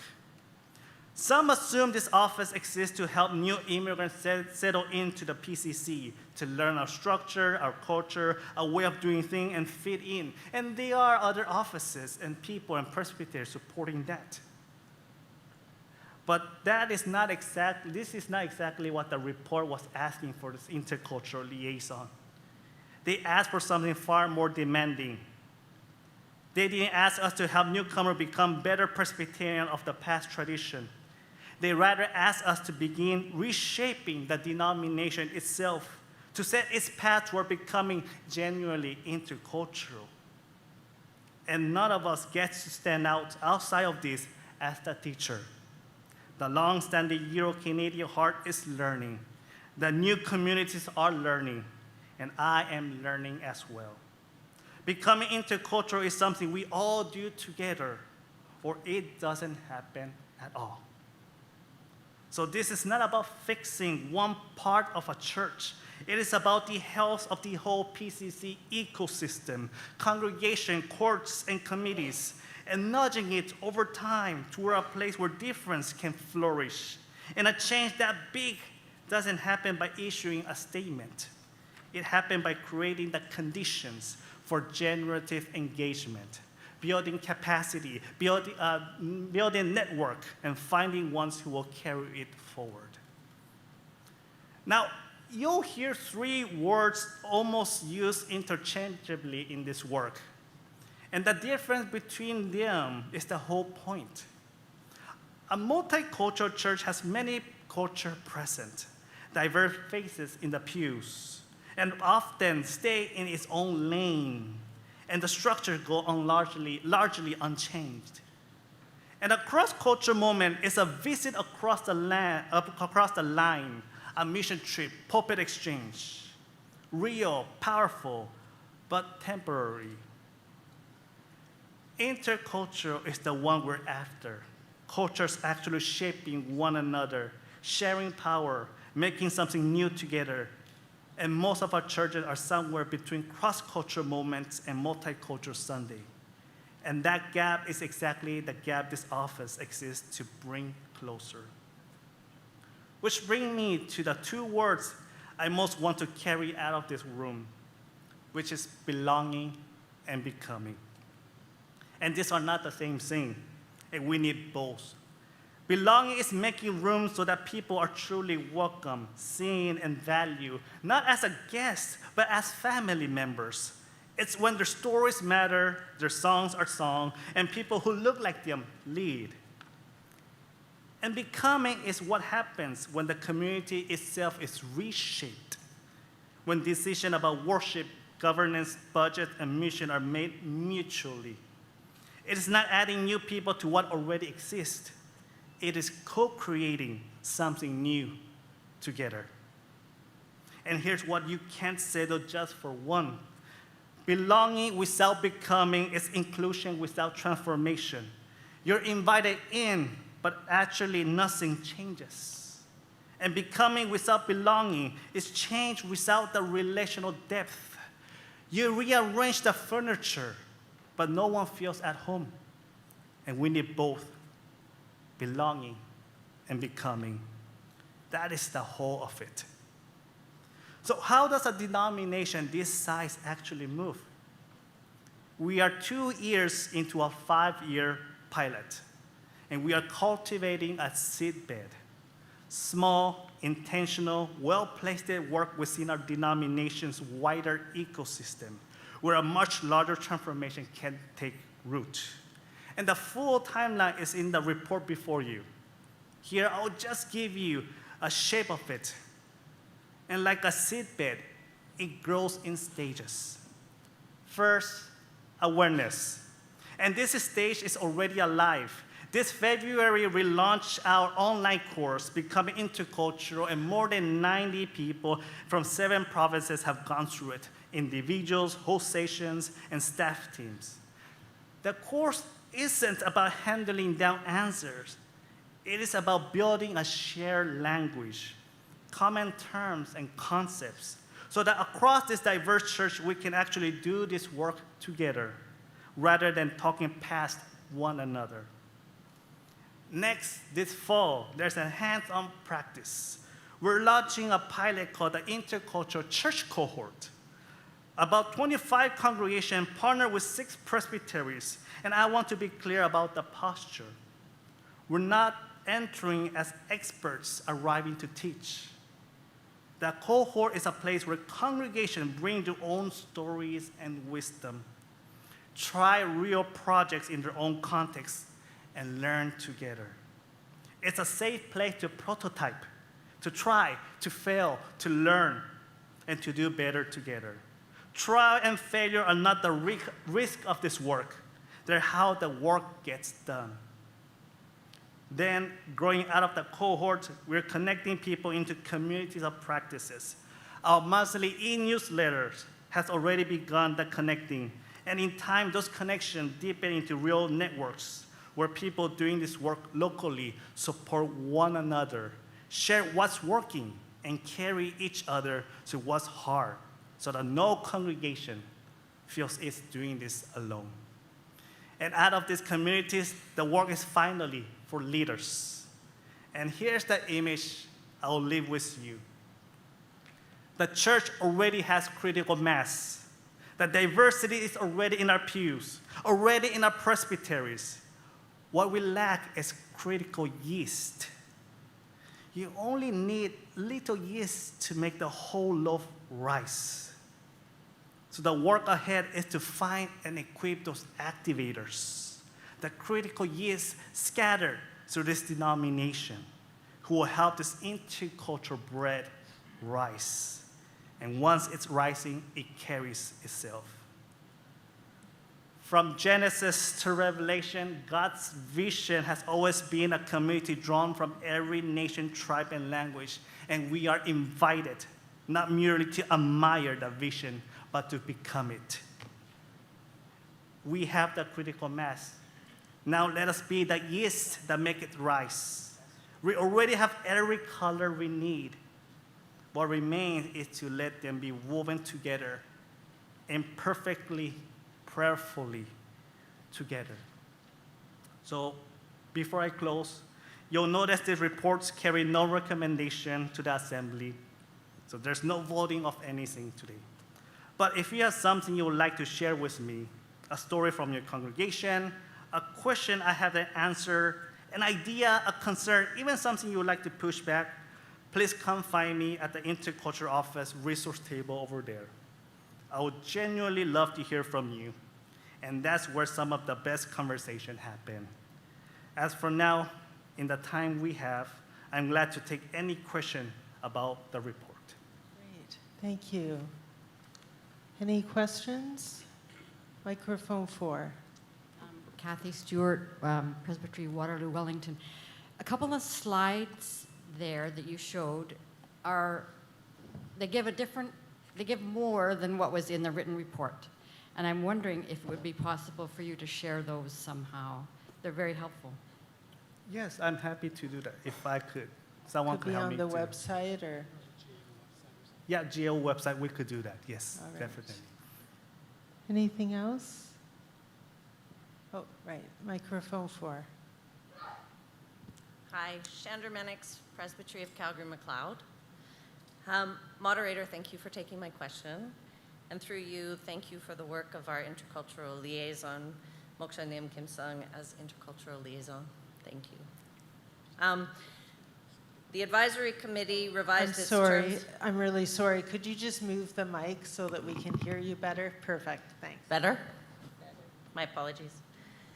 The advisory committee revised its terms of reference adopted by the Assembly Council for the intercultural liaison strategy for accountability, and that it will work closely with the GAO and L&M and collaborate closely with congregations, courts, and committees. My question is to ask for detailed guidance for congregations for accessing that accountability, and will that be provided at a later date? Can you answer that, please? Yes, we are always available through our office, so anyone feel free to reach out to our office. It's all of the congregation committees have different needs, and depending on them and the needs that we are seeing, we could also provide a tailored one that is helpful. So the best way is always to tap into us, to contact us, and we're more than happy to provide whatever resources we could. Right now, we are developing an online learning access platform that anyone could to access. That is a priority because we're developing concept and terms that we could have agreed understanding of this work. But there are other resources not on the website yet, but we will be sharing widely. And the best way is always to reach out to our office, and we're more than happy to engage. And I'm always open to visit your committees, your congregation, and session. So, Thank you. Kamsahamnida. yeah, thank you. There's nothing else. I just want to thank you, Pablo, for your important work as we seek to learn together.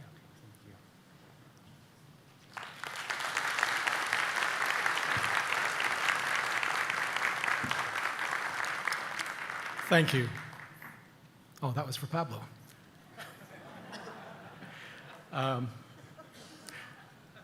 Continuing with the Assembly Council report, lots here about benevolence. Just a note here on the Commission of Assets for dissolved and amalgamating congregations.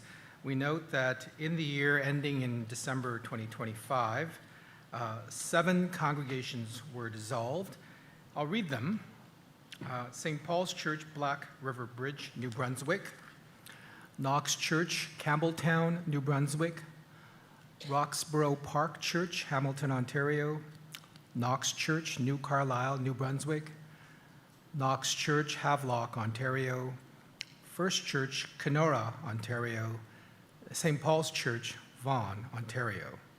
So the Assembly Council gives thanks to God for the faithful ministry that has taken place in these congregations over their many years, and for all the saints who have so faithfully supported that ministry and have provided for the future ministries of the Presbyterian Church in Canada. So we give thanks and we remember those churches, those congregations. An update on voluntary withdrawal. Excuse me, let's just have a short moment. Thank you for highlighting that for us, just to think of those congregations that are no longer and give thanks for them and the many generations they've served and enabled people to follow Jesus. And then we'll just have a short prayer.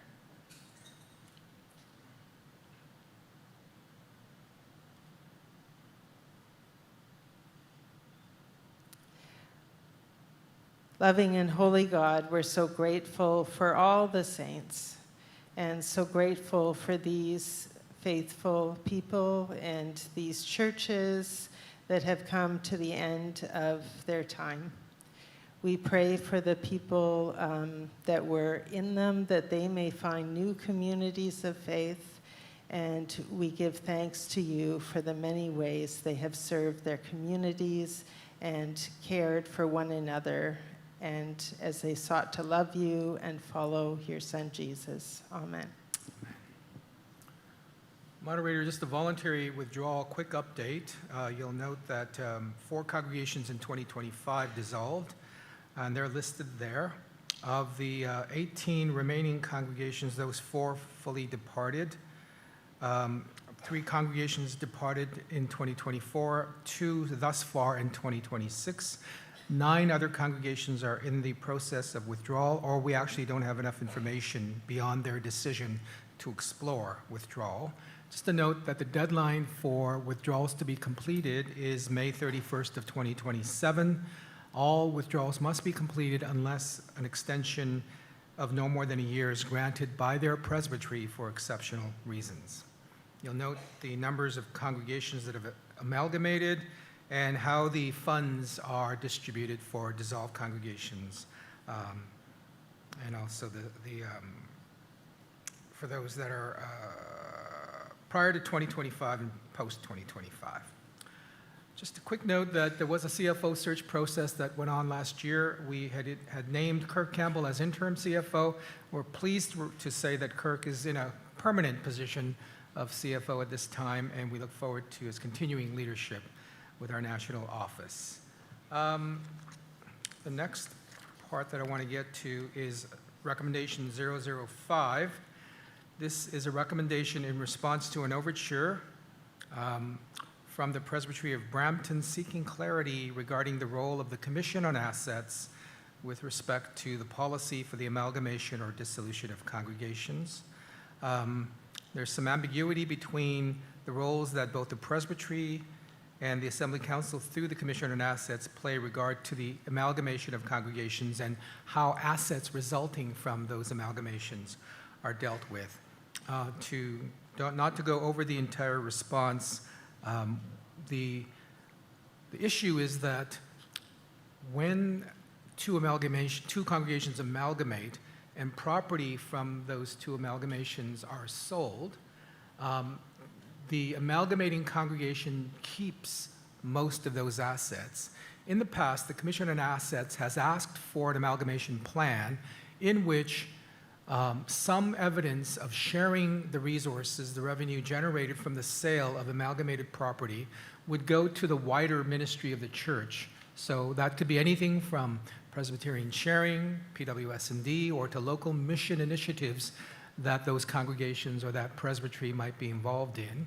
And the Commission on Assets basically could say, we don't see evidence of that in your amalgamation plan, and we'd like to see more evidence of how some of these resources may be shared with the wider church community. So there's been some question whether or not that gives the Commission on Assets kind of a veto on whether or not amalgamation plan can be approved. And there's a bit of ambiguity whether the Book of Forms gives actually the final decision to the presbytery, and the Commission on Assets might serve as more of a body of encouragement. So two different documents have some different ideas of that. We think, though, however, what passed at the General Assembly last year has probably answered the question for us. And in essence, what we're saying is last year at the General Assembly, Life and Mission Agency number 24 basically said that the church's policy for amalgamated congregations be amended so that mission plans submitted by congregations are required to direct not less than 15% of net proceeds from the sale of buildings, land of amalgamated congregations at the time of amalgamation or in the future to the National Indigenous Ministries Fund. So once that motion was adopted, it requires now that any amalgamating congregations, if they sell property now or in the future, 15% of the net assets would be directed toward the National Indigenous Ministry Fund.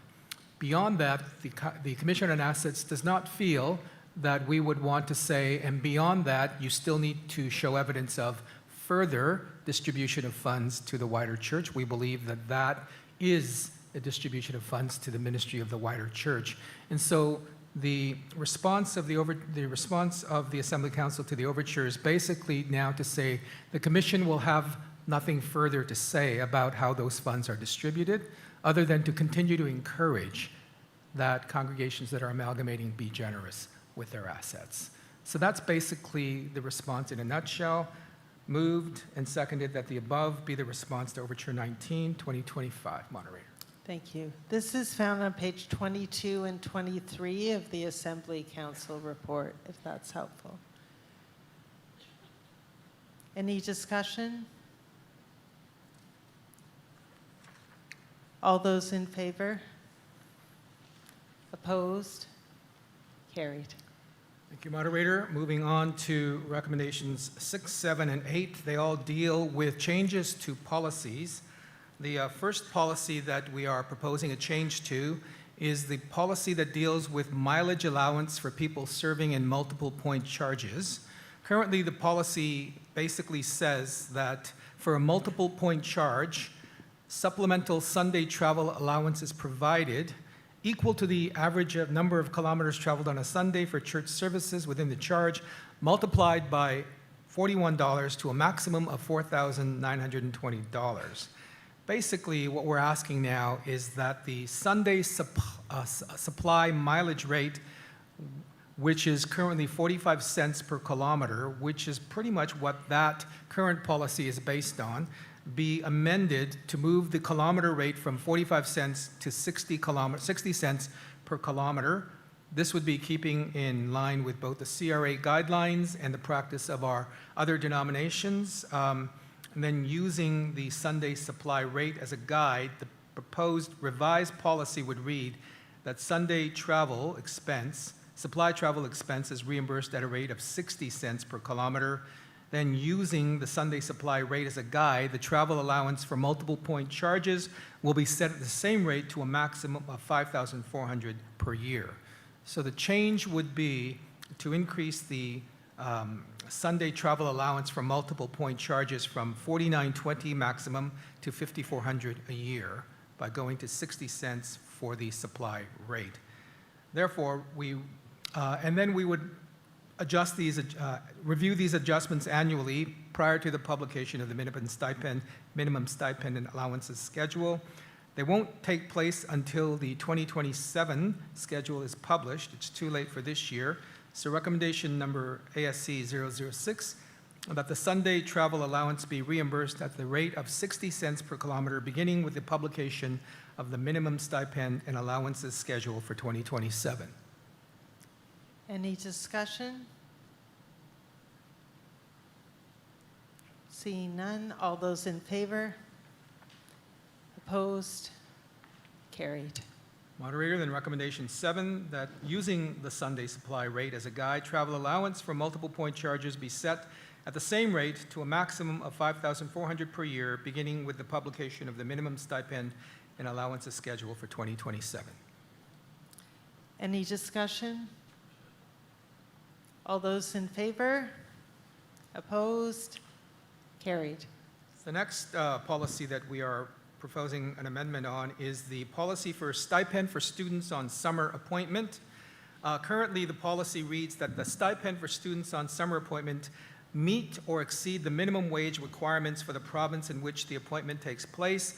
Housing costs may be shared with a student at a rate not to exceed $100 per week, plus travel as applicable. We believe that it's really, it's too low. Students on minimum stipend for summer appointments often lose money, given all the travel that they have to do and what they actually receive. So we're proposing a change that the stipend for students on summer appointments be a prorated amount based on the rates for students on annual appointments, as found in the minimum stipend allowances schedule. The housing we're proposing will be provided by the appointing congregation or presbytery, and a travel allowance will also be paid as applicable. So the recommendation ASC 008, that the above revisions to the policy 1.82 stipend for students on summer appointment be adopted and the changes be made to the minimum stipend and allowances schedule for 2027. Any discussion? All those in favor? Opposed? Carried. Even though it's for next year, my daughter will be very happy to hear about this motion. Thank you, moderator. As we now turn to the finance section of the Assembly Council report, I'm going to ask, first of all, that the Presbyterian sharing video that's been prepared be played for us to watch. Thank you.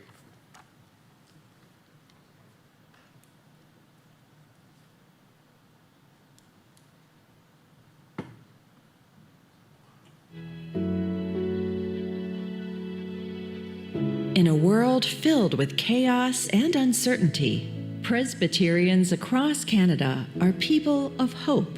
Through Presbyterians sharing, that hope is put into action. Because of your generosity, people are finding community, places where they are welcomed and loved, places where they experience the grace of God. Through your gifts, you support ministries with Indigenous people that meet the needs of the communities they serve and work for truth, healing, and reconciliation. You reach across borders and equip international partners so that they can share the good news of Christ in their communities. You participate in God's vision for the church as you gather in prayer and discernment to seek God's direction at General Assembly and through its committees and working groups. Through your gifts, you contribute to the future of the church by supporting long-term investment opportunities for congregations and ministries. You equip future leaders through the church's theological colleges and strengthen congregations in evangelism, renewal, stewardship, and outreach. Through your gifts, you help presbyteries open doors for new worshiping communities and support established congregations as they take bold steps to renew their ministry. You help shape the next generations through national conferences, camps, and international experiences as young people grow in faith and discover their calling. You respond to God's call for justice, confronting poverty, oppression, racism, and violence, and caring for creation in a time of climate crisis. Through your generosity, we share our stories and experiences through Presbyterian Connection, the national website, presbyterian.ca, social media, and e-newsletters, and host and support websites for congregations, camps, presbyteries, and other ministries. And there is so much more. By joining our gifts, we participate in God's mission together. And because of your generosity, this ministry continues now and into the future.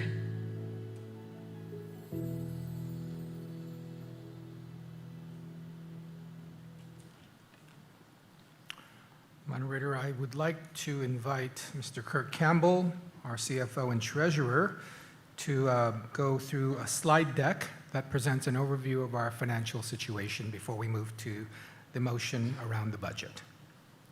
All right. Thank you. Welcome. Good morning. Thank you, moderator. Thank you, Peter. Slides.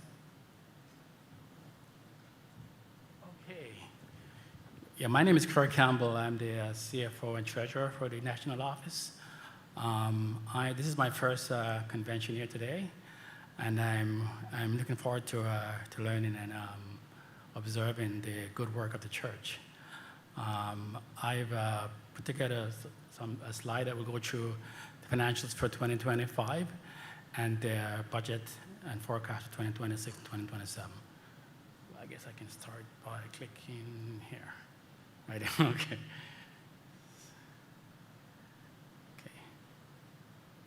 So this slide will go through a number of two main areas. One is the 2025 review or recap, and the 2026 budget, which includes the 2027 budget, which includes 2026 forecast. So again, these will be two slides. The first one looks at the revenues and expenses update for 2025. I know it seems such a long away from here. Go through the program expenses, look at all the 4 programs that we've had throughout the year, look at our fund balances, and also look at our investment summary for 2025. I'm going to also go through the 2027 budget, which includes the forecast as well. This first slide is an important slide. It provides a fundamental that guides us through the next couple of slides. Our financials are made up of 4 broad categories or fund, as you hear people always say. There's the operational fund, which are funding from money from Presbyterian sharing, which covers day-to-day activities, grants, programs, and committees expenses. So that's the category that funds the operation of the church. There's also the internal restricted fund, and these are funds that are restricted by the GA and committees, and those ensure alignment with specific goals and strategies that the GA approves and authorizes. There's also the external restricted fund. These are monies donated by parties with restriction on how they're used. So those are guided by wills, by governing documents, by agreements, and cannot be altered by the church. These require careful tracking, reporting to ensure compliance with donors' usage. We also have endowment funds. These are donations made that to be required to maintain in perpetuity. These are, for example, the Crefeld property is maintained under a endowment fund. So this slide will guide us through the next couple of slides. You'll see those 4 categories being reported as we go through the deck.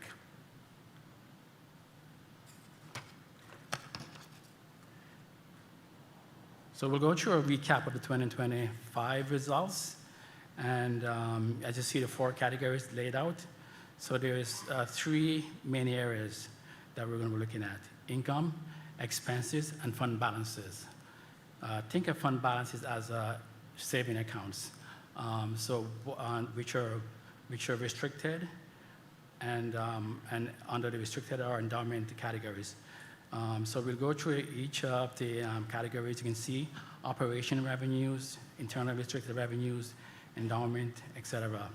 So for the fiscal year 2025, we received $40.7 million in revenues. By the way, these numbers are $1 million, so you see that they're reflected in $1 million. For the fiscal year 2025, we received $40.7 million in revenue and expense of $32.7 million in expenses, which in excess of $8.1 million in excess. So we started the year at a fund balance of $151 million and ended the year at $159 million. So as you can see, we've added to the fund balances for 2025. A couple of highlights as well.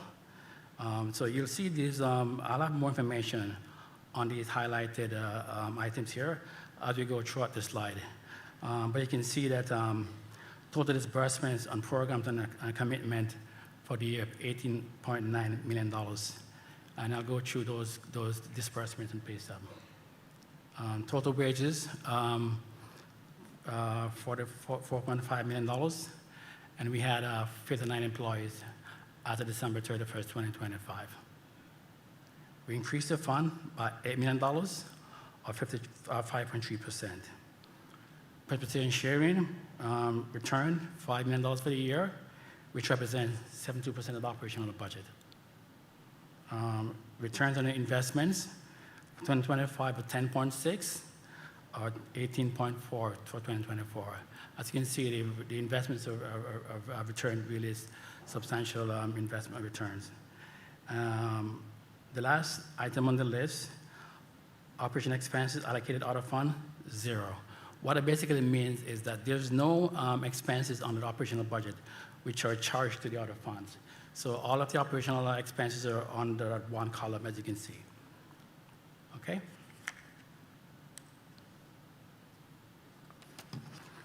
So this is a list of revenue by source and fund.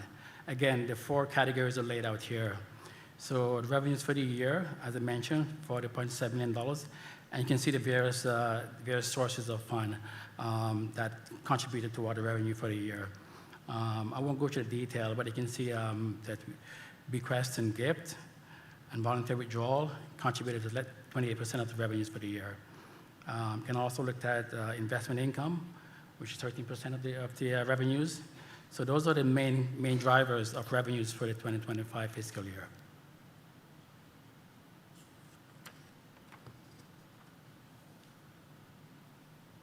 And these are expenses by departments and fund, or departments or agencies, as you may say. So we have the GA, the Office of Cultural Liaison, LMA, support services, grants and college, etc. So these are the expense drivers. And I'll speak briefly about operational column as well. So for the year ending 2025, the operation expenses were $10.1 million, as you can see there.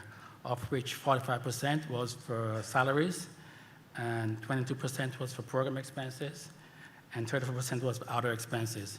These include audit fees, legal fees, billing expenses, etc. So those are the main drivers of what's included in other expenses.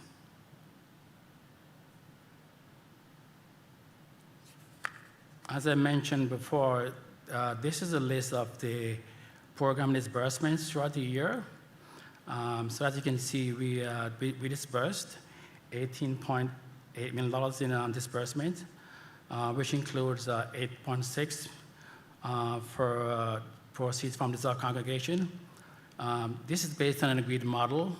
So for any disbursement made under the congregation, 50% goes to the presbyteries, and 50% goes to internal ministries such as New Ministry and National Ministry for the for Indigenous people. So those are the main drivers of what's included in the 50%.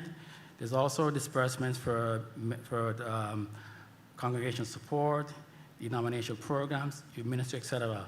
So as you can see, there's some substantial amount that were distributed for the year to these various programs that we support throughout the fiscal 2025.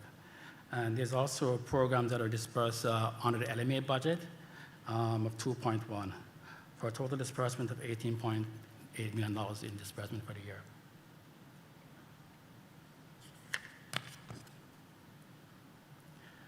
We talked about the fund balances.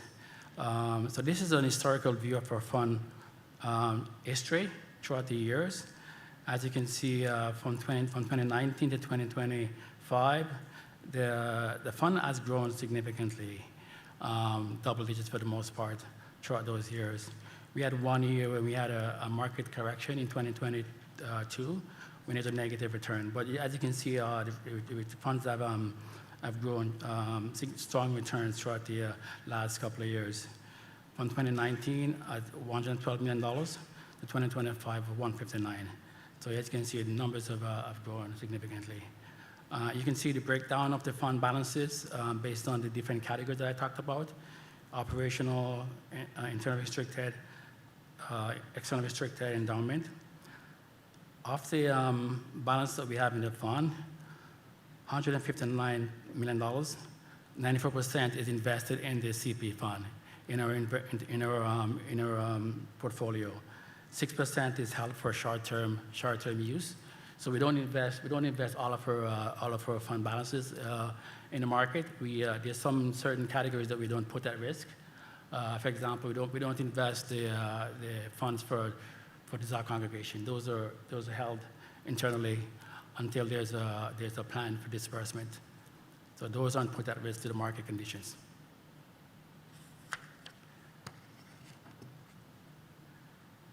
This is a summary of our investment assets as of December 31st, 2025. Pension assets, the CP fund, which I just talked about. There's also congregational investments that are invested in the fund as well, for total investments of $66 million. $66 million. The CP fund has returned strong returns throughout the last 2 years, as mentioned. 2024, the returns was 18.1. 2025 was 10.76. So the market has been favorable to us for the last 2 years. So we can pause there for a minute. So remember I mentioned to you that the reports were separated in categories. For the next couple of slides, I'm looking only at the operational budget. We don't budget for the other categories on an annual basis. So the next few slides will look only at the operational side of the equation. So for 2027, looking at the actuals for 2025, what we think the forecast will be for 2026, and our budget that we're bringing to the Assembly today for review. For 2025, we finished at $6.9 million in revenue, on expenses of 10.0. for a difference of $3.1 million in difference. For 2026, we believe we are going to finish at 6.1 in revenues and expenses of 9.3. For 2027, our budget that we're bringing forward for recommendation, the revenue we expect it to be about 6.3, expenses 9.7. As you can see, the revenues actually have better than, or expect to be better than 2026, but below 2025. And the main reason for this is it's hard to really budget for market conditions for returns on investments. We don't have a clear picture of what the returns might be. As you know, the markets are very volatile, so it's hard for us to determine what the return is going to be on our investments.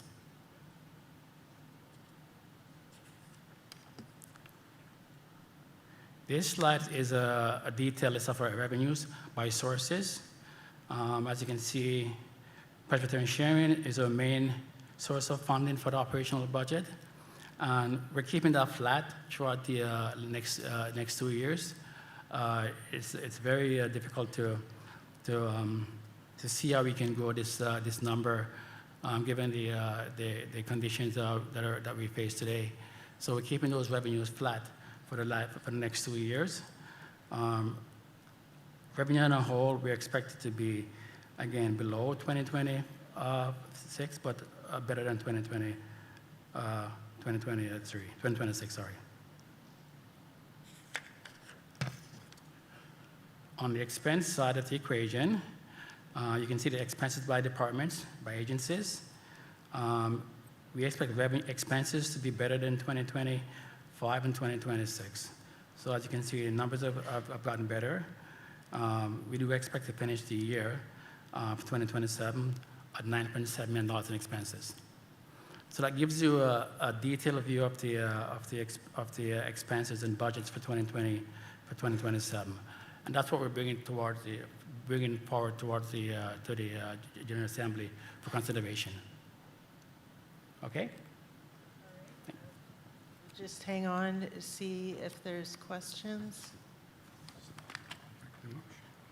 I had a question for clarification. I am in a Presbyterian now and have been in a congregation that has benefited greatly from the consolidated portfolio and having you folks decide how to invest it as opposed to church members trying to figure it out. I just wondered at this time, what is the minimum amount that's needed, the minimum amount of money that's needed for a congregation to invest in the portfolio? It's $150,000. $100,000. 150. Yeah. Microphone 4. Moderator Rod Thompson, Presbytery of Westminster, to the CFO through you. Is there a statement of our investment strategy that can be seen by us easily? And I'm thinking particularly about a risk tolerance strategy and where we stand on those investments. Yes, we publish a quarterly investment report that walks through the investment strategies, the returns, how we value the investment managers, on how they, when we look at hiring new investment managers, when we look at firing investment managers. So this is a quarterly report that's published by us. We can actually share that with the committees if that's requested. There's also a SIP, a Statement of Investment Policy and Procedure that we maintain, which looks at our policies, our minimum and maximum in terms of asset allocation and so forth. That is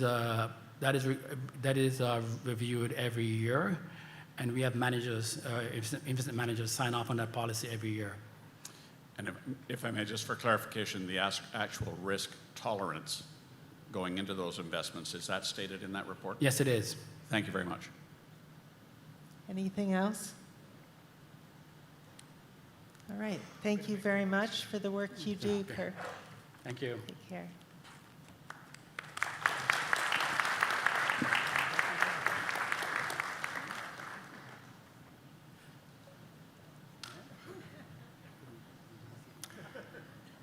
Moderator, we're going to move then to recommendation ASC 009, that the 2027 operating budget and related budget transfers be approved. We're only making the motion moved and seconded to answer any questions or have a discussion about the budget. It's only the operating budget because, as you see, the fund-driven ministries of our denomination are substantial. And in fact, the numbers associated with fund-driven ministries are far greater than our operational ministries, but we can't budget for fund budgets because we don't know how much is going to come in that can be dispersed. We don't know what requests we're going to get for those funds. We can only budget for the operational budget, but please be aware that the ministry of the Presbyterian Church in Canada, supported by you, by the legacy of those who have gone before us, wisely invested, funds significant ministries which the operational budget just doesn't cover. But that's what we end up voting on. Just so everybody's clear on that. But significant ministries take place, and the fund transfers are done so that those funds that were allocated for ministries then are used to cover the difference between our revenues and our expenses on the operational side. And that's what those funds are supposed to be used for, so we use them that way. But again, there's lots of ministries happening here for which we're very, very grateful.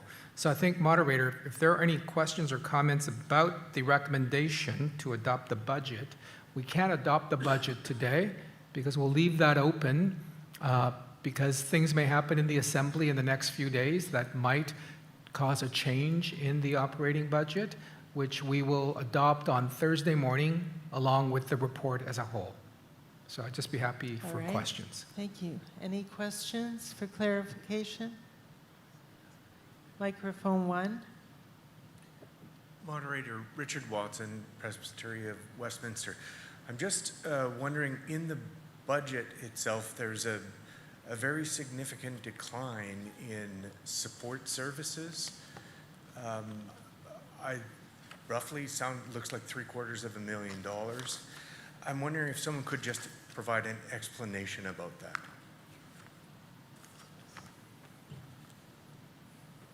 Thank you.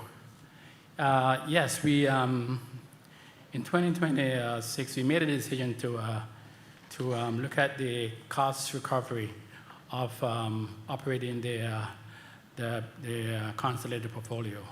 So prior to the change that we made, all of the costs to manage the portfolio was incurred solely by the operational department. So starting in 2026, actually 2027, we've now allocated a 5 basis point charge to the portfolio assets to cover the cost of the day-to-day management, reporting, accounting, financial reporting, statements, whatever. So this is something new that we did, and that's what's driving the decrease in the support services budget and cost. We've also we've gone through quite a bit of upheaval the last, I would say, last couple of years in the support services team. Things have settled. We're back to normality, I would say. So we're able to reduce costs by reducing our need for consultants, for professionals that outside of the church, and that also is driving the cost of the support services team down. Thank you. Any other questions?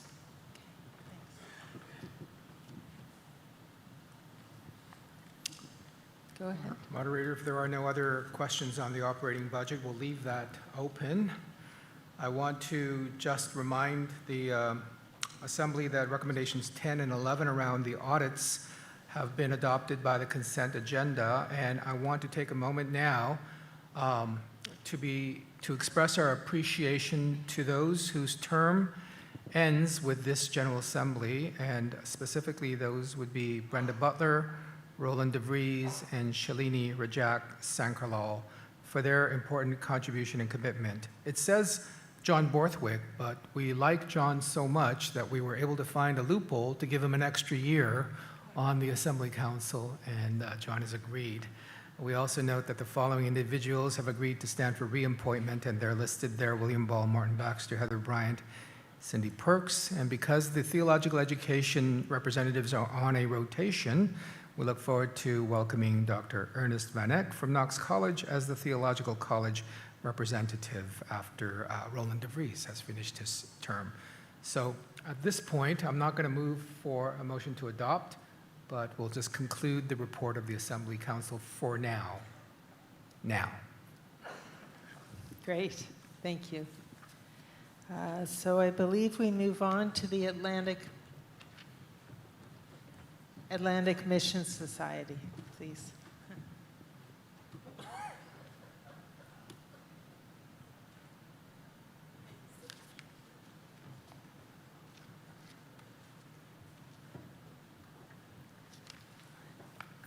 Good morning, moderator and clerks and commissioners and guests.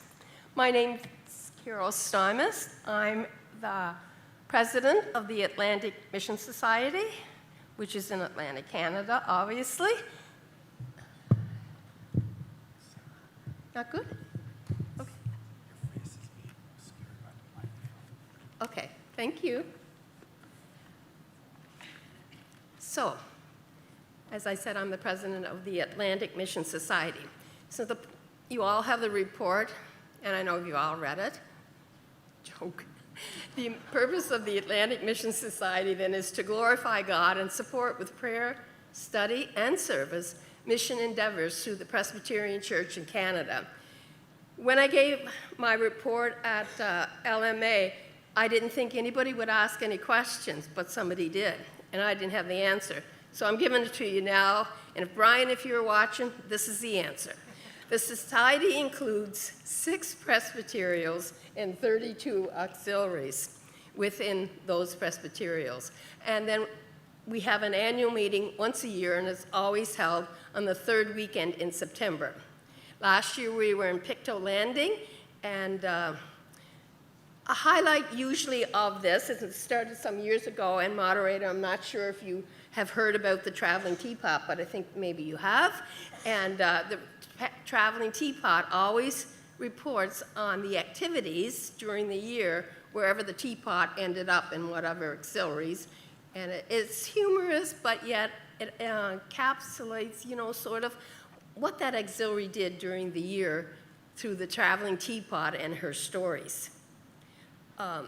Last year, we were blessed to have my partner in crime, Janet Brewer from the Women's Missionary Society, as one of our speakers, and she graciously comes, or Kathy Reed, and brings us up to date on their activities.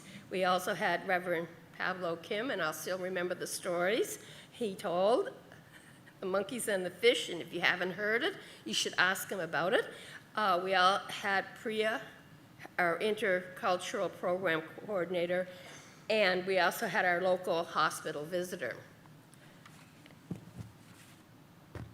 The Society publishes a magazine 5 times a year now, and it's called The Presbyterian Message. Subscriptions go across Canada.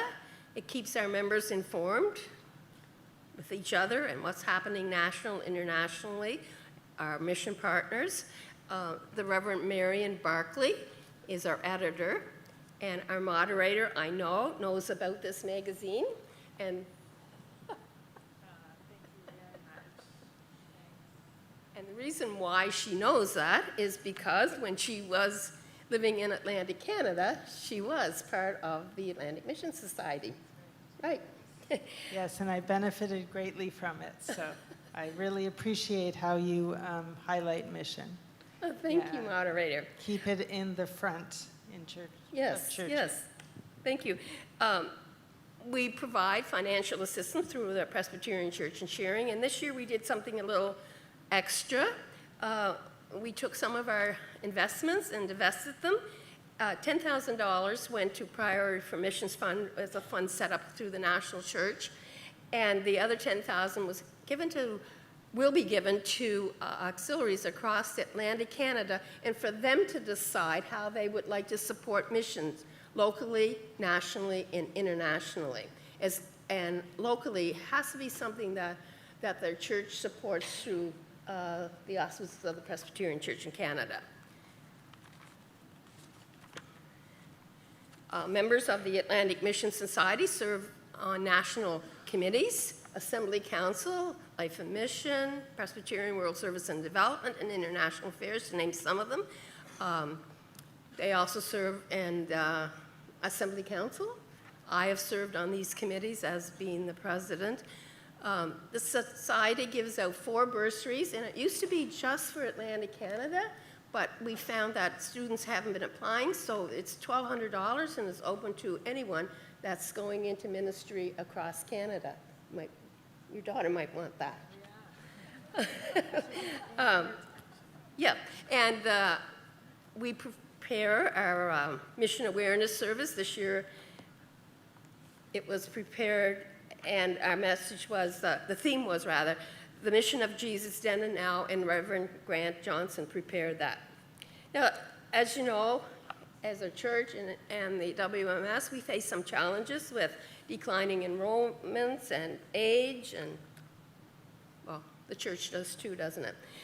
But we're still positive, and we have a passion for mission, and we have a passion for getting together and having fellowship and all of those things. So we're still hanging in there, and it looks like we will for a while, yeah. Our mission being, again, and challenges, we want to help people become aware of God's love and grace, and how to impact as many people as possible to know that his love and grace is for everyone.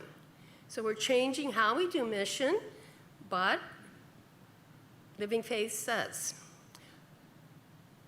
as God sent Christ to us, so Christ sends us into the world. We're here to proclaim Christ in word and deed.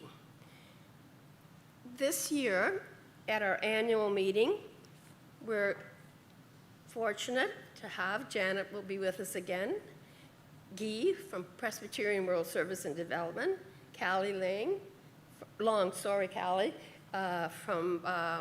Life and Mission Agency, and last but not least, Ian Ross McDonald, who happens to be an Atlantic Mission Society member, and he comes every year when he is able to.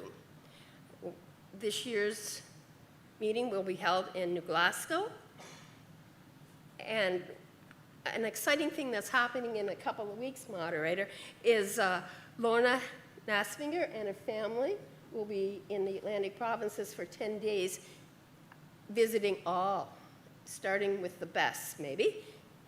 If people from Newfoundland will say that, right? Starting in Newfoundland, but ending in New Brunswick, David, ending in New Brunswick. And so she's going to be with us, and we're really excited about that. On a personal level, moderator, if I may, it's been an honor and a privilege to represent the Atlantic Mission Society for the last 3 years here at General Assembly. And since I'm completing my 3rd term as being the president and finishing off my role in that area, Reverend Don Griffith will be the new president of the Atlantic Mission Society. So I want to thank you all for just even listening, and even if you're not, it's okay, it's a long morning, right? Thank you again. Carol, we thank you very much for your leadership.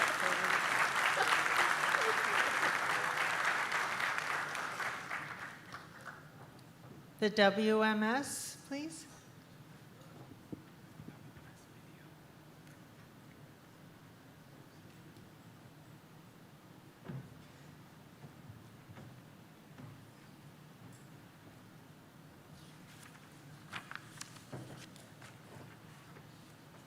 Good morning, moderator.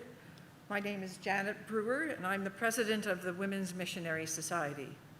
The mover and seconder of this report are Donna McElbean of the Presbytery of Seaway Glengarry, and Jane Gordon, West Toronto Presbytery. I'm pleased to bring our report to you this morning, and I hope to point out a few highlights Hopefully you have read it, as Carol has said. The WMS represents an area from Quebec to British Columbia, and although we have fewer and fewer groups and members meeting in these areas, our goal is still to gather people together, to encourage one another and all people of the church to be involved in local and world mission through prayer, study, service, and fellowship. In recent years, we've tried to do this in various different ways than we have done traditionally. We produce studies and worship services for the groups and the whole church. You just have to check out the website. Our most recent study is on Cuba and may be found on that website. Our Let's Come Together events are Zoom events attracting people from across Canada, featuring mission information, special speakers, and worship services. Our upcoming September meeting will be featuring Israel-Palestine, and our speaker is the Reverend Dr. Dorcas Gordon. Our Come Together projects are ones where we try to teach people about the project as well as support the project financially. Our most recent approved projects for 2026 to 28 are Cuba, which will support their water projects and their churches, and the Edmonton Urban Native Ministries. Moderator, if I may, I would like to show a PowerPoint presentation on the water projects that we're supporting in Cuba. Living Water for the World is a project of PCUSA, and they are not just in Cuba, many other places.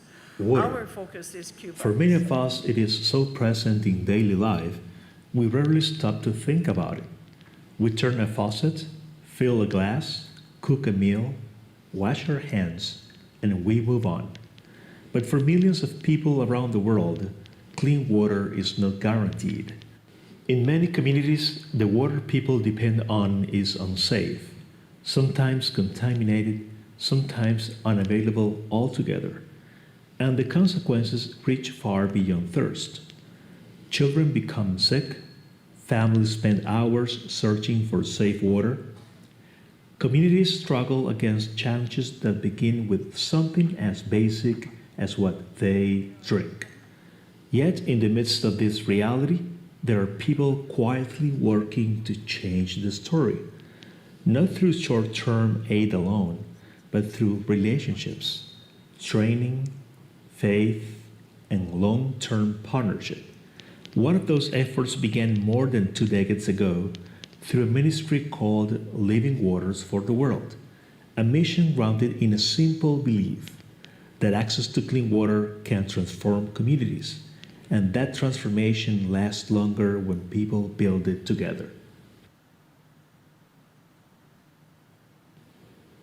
Living Waters for the World, known simply as LWW, emerged in the early 2000s through the Presbyterian Church in the United States.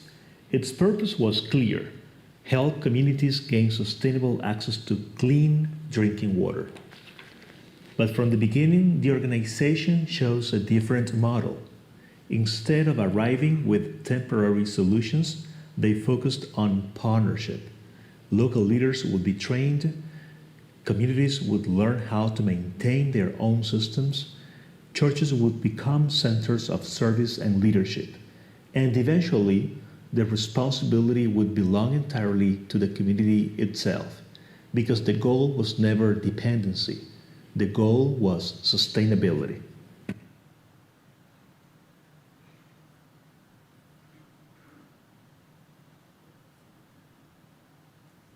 In 2009, that mission reached Cuba.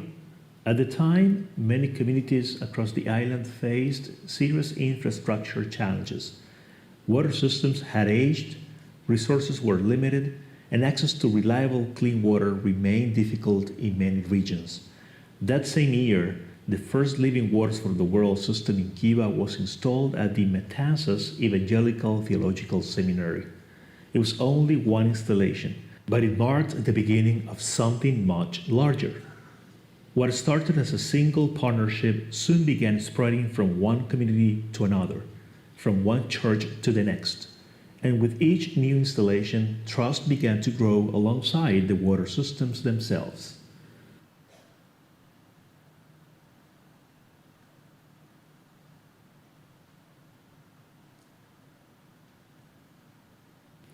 Over the following years, the movement expanded steadily.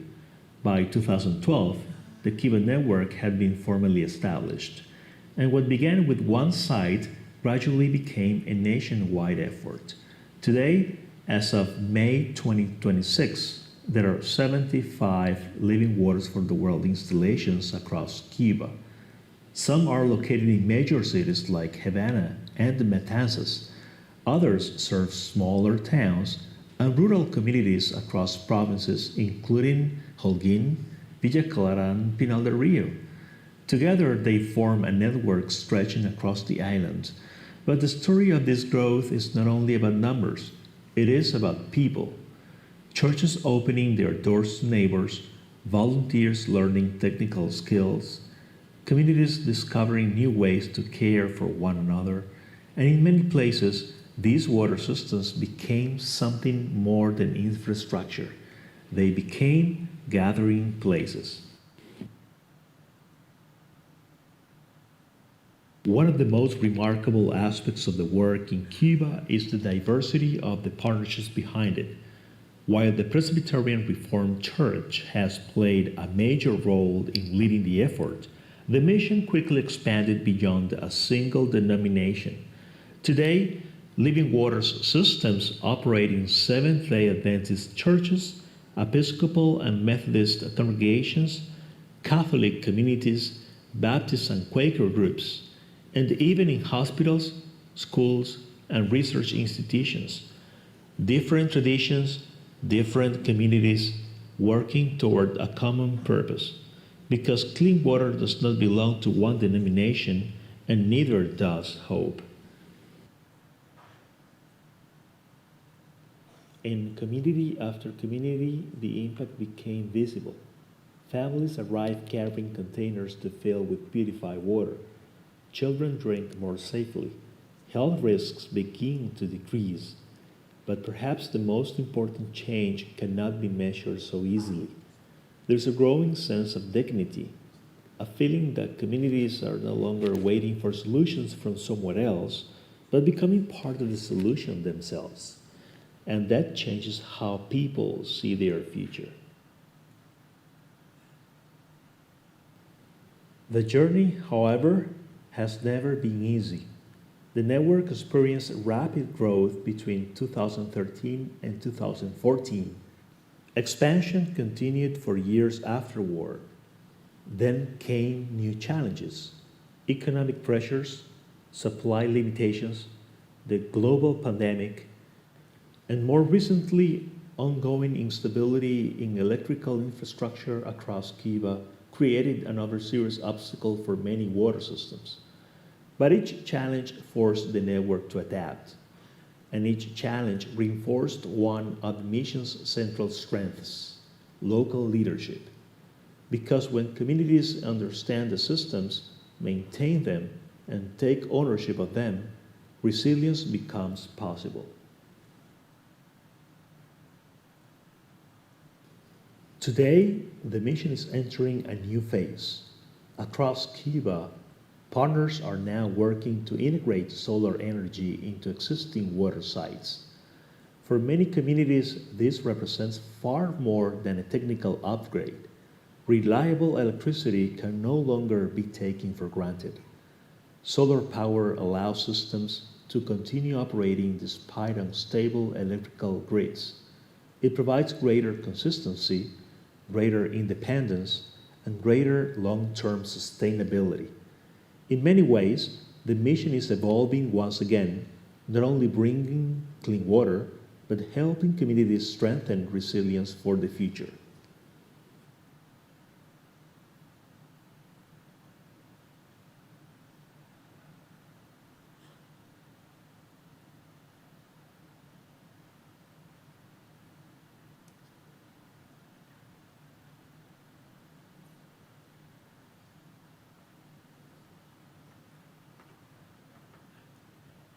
There are a couple more slides, but there seems to be a big gap in between them, so I think you can probably stop, Nkuda. Today, Living Waters for the World in Cuba stands as a powerful example of what can happen when communities work together over time. 75 systems, thousands of lives impacted, and a growing vision for sustainability powered not only by water, but increasingly by the sun. But perhaps the true impact cannot be counted only in installations or statistics. It lives in relationships, in trust, in communities discovering their own strength, and in the quiet but powerful belief that transformation is possible when people choose to walk together. Because when water flows, hope grows, and entire communities begin to imagine a different future.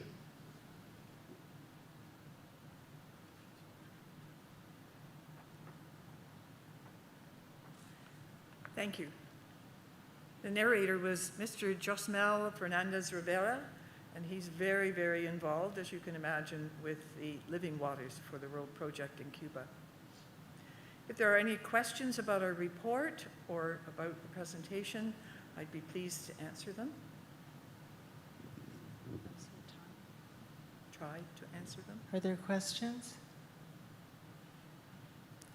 Someone, just hang on. I think she's got. Microphone 4. Moderator, I'm Brenda Patterson from the Presbyterian of London, and I have a question after we received the information from the AMS about the number of auxiliaries and the number of presbyteries involved, and I'm just wondering how many there are in the WMS now. I don't have that information at my fingertips. I think maybe you asked that same question at the question period time. I have to did. give you the same answer at this point, I'm afraid. I was rather hoping you might come up with that, but anyway. Okay, and the other thing was, when I was looking at your financial statement, there was money that was given to support in the revenues for the refugees in Montreal, for Nepal, and for Hummingbird. But then when I look at the expenditures, none of that appears. So where does that money go to, or come out of other legacies or whatever? The project for Nepal and the project for Hummingbird Ministries are part of the Together We Can monies that have very specific donations made to them. So the money comes in and we keep it for a while. And when the project ends, sometimes in between the project ending and the beginning, we do send the money on. We don't send it monthly or anything like that. So at the end of the year, it doesn't? At the end of the year, it might still be with us because our year goes from May to May. So it wouldn't necessarily have been taken out at the end of May, or sorry, the end of 2025. It would be, it's the time now that it would be winding up and finishing. Okay, thank you very much. All right, I'm afraid we're at time, so maybe a question can be asked informally afterwards. You'll be available. Yeah, but I really thank you for the important work that you do. Thank you very much. Yeah. Peace be with you. Report as a whole.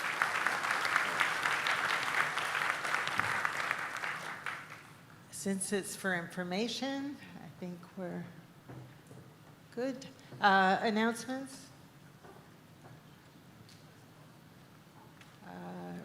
Yeah, okay. The report as a whole, I'm really sorry, AMS, I forgot to do it. It's been moved and seconded. All those in favor? Opposed? Carried. Apologize.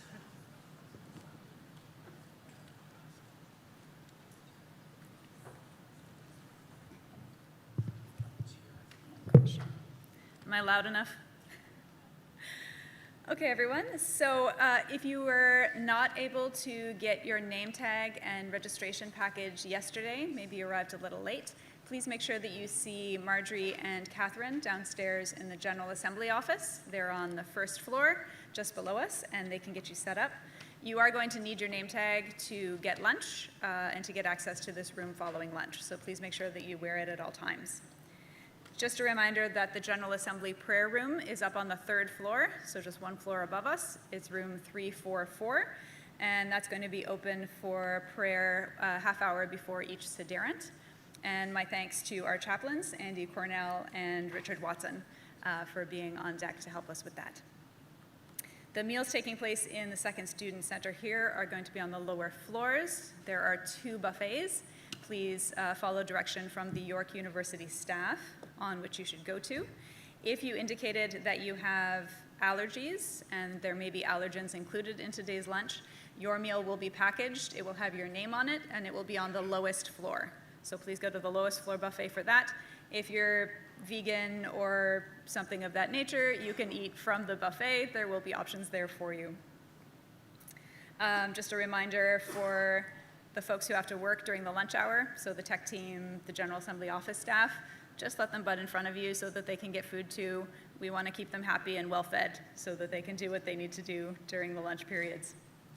If you'd like to submit mileage or transit expenses for reimbursement, or if you came by plane and you have parking expenses to submit, we would love it if you could get those reimbursement forms to us today. That way we can start processing them and start getting that reimbursement process well underway. The forms were circulated to you by email ahead of time, and they can be submitted electronically along with your receipts. We also have copies available in the General Assembly office downstairs. If you want to grab a physical copy, attach your receipts to it, and turn it in that way. The slides for the report of the Intercultural Office are now available on the General Assembly website. Scroll down until you see the reports, and under the information tab, you can find Pablo's slides there for those who requested it. And last but not least, Ms. Coletti, your driver's license is at the front desk of Pond Residence. Feel free to pick it up during the lunch hour. Thank you, everyone.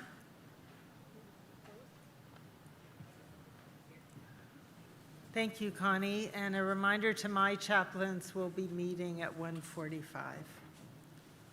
The Assembly is adjourned to meet again in the Second Student Center of York University, Keele Campus in Toronto on Monday, the 8th day of June, that's today, at 2 o'clock in the afternoon.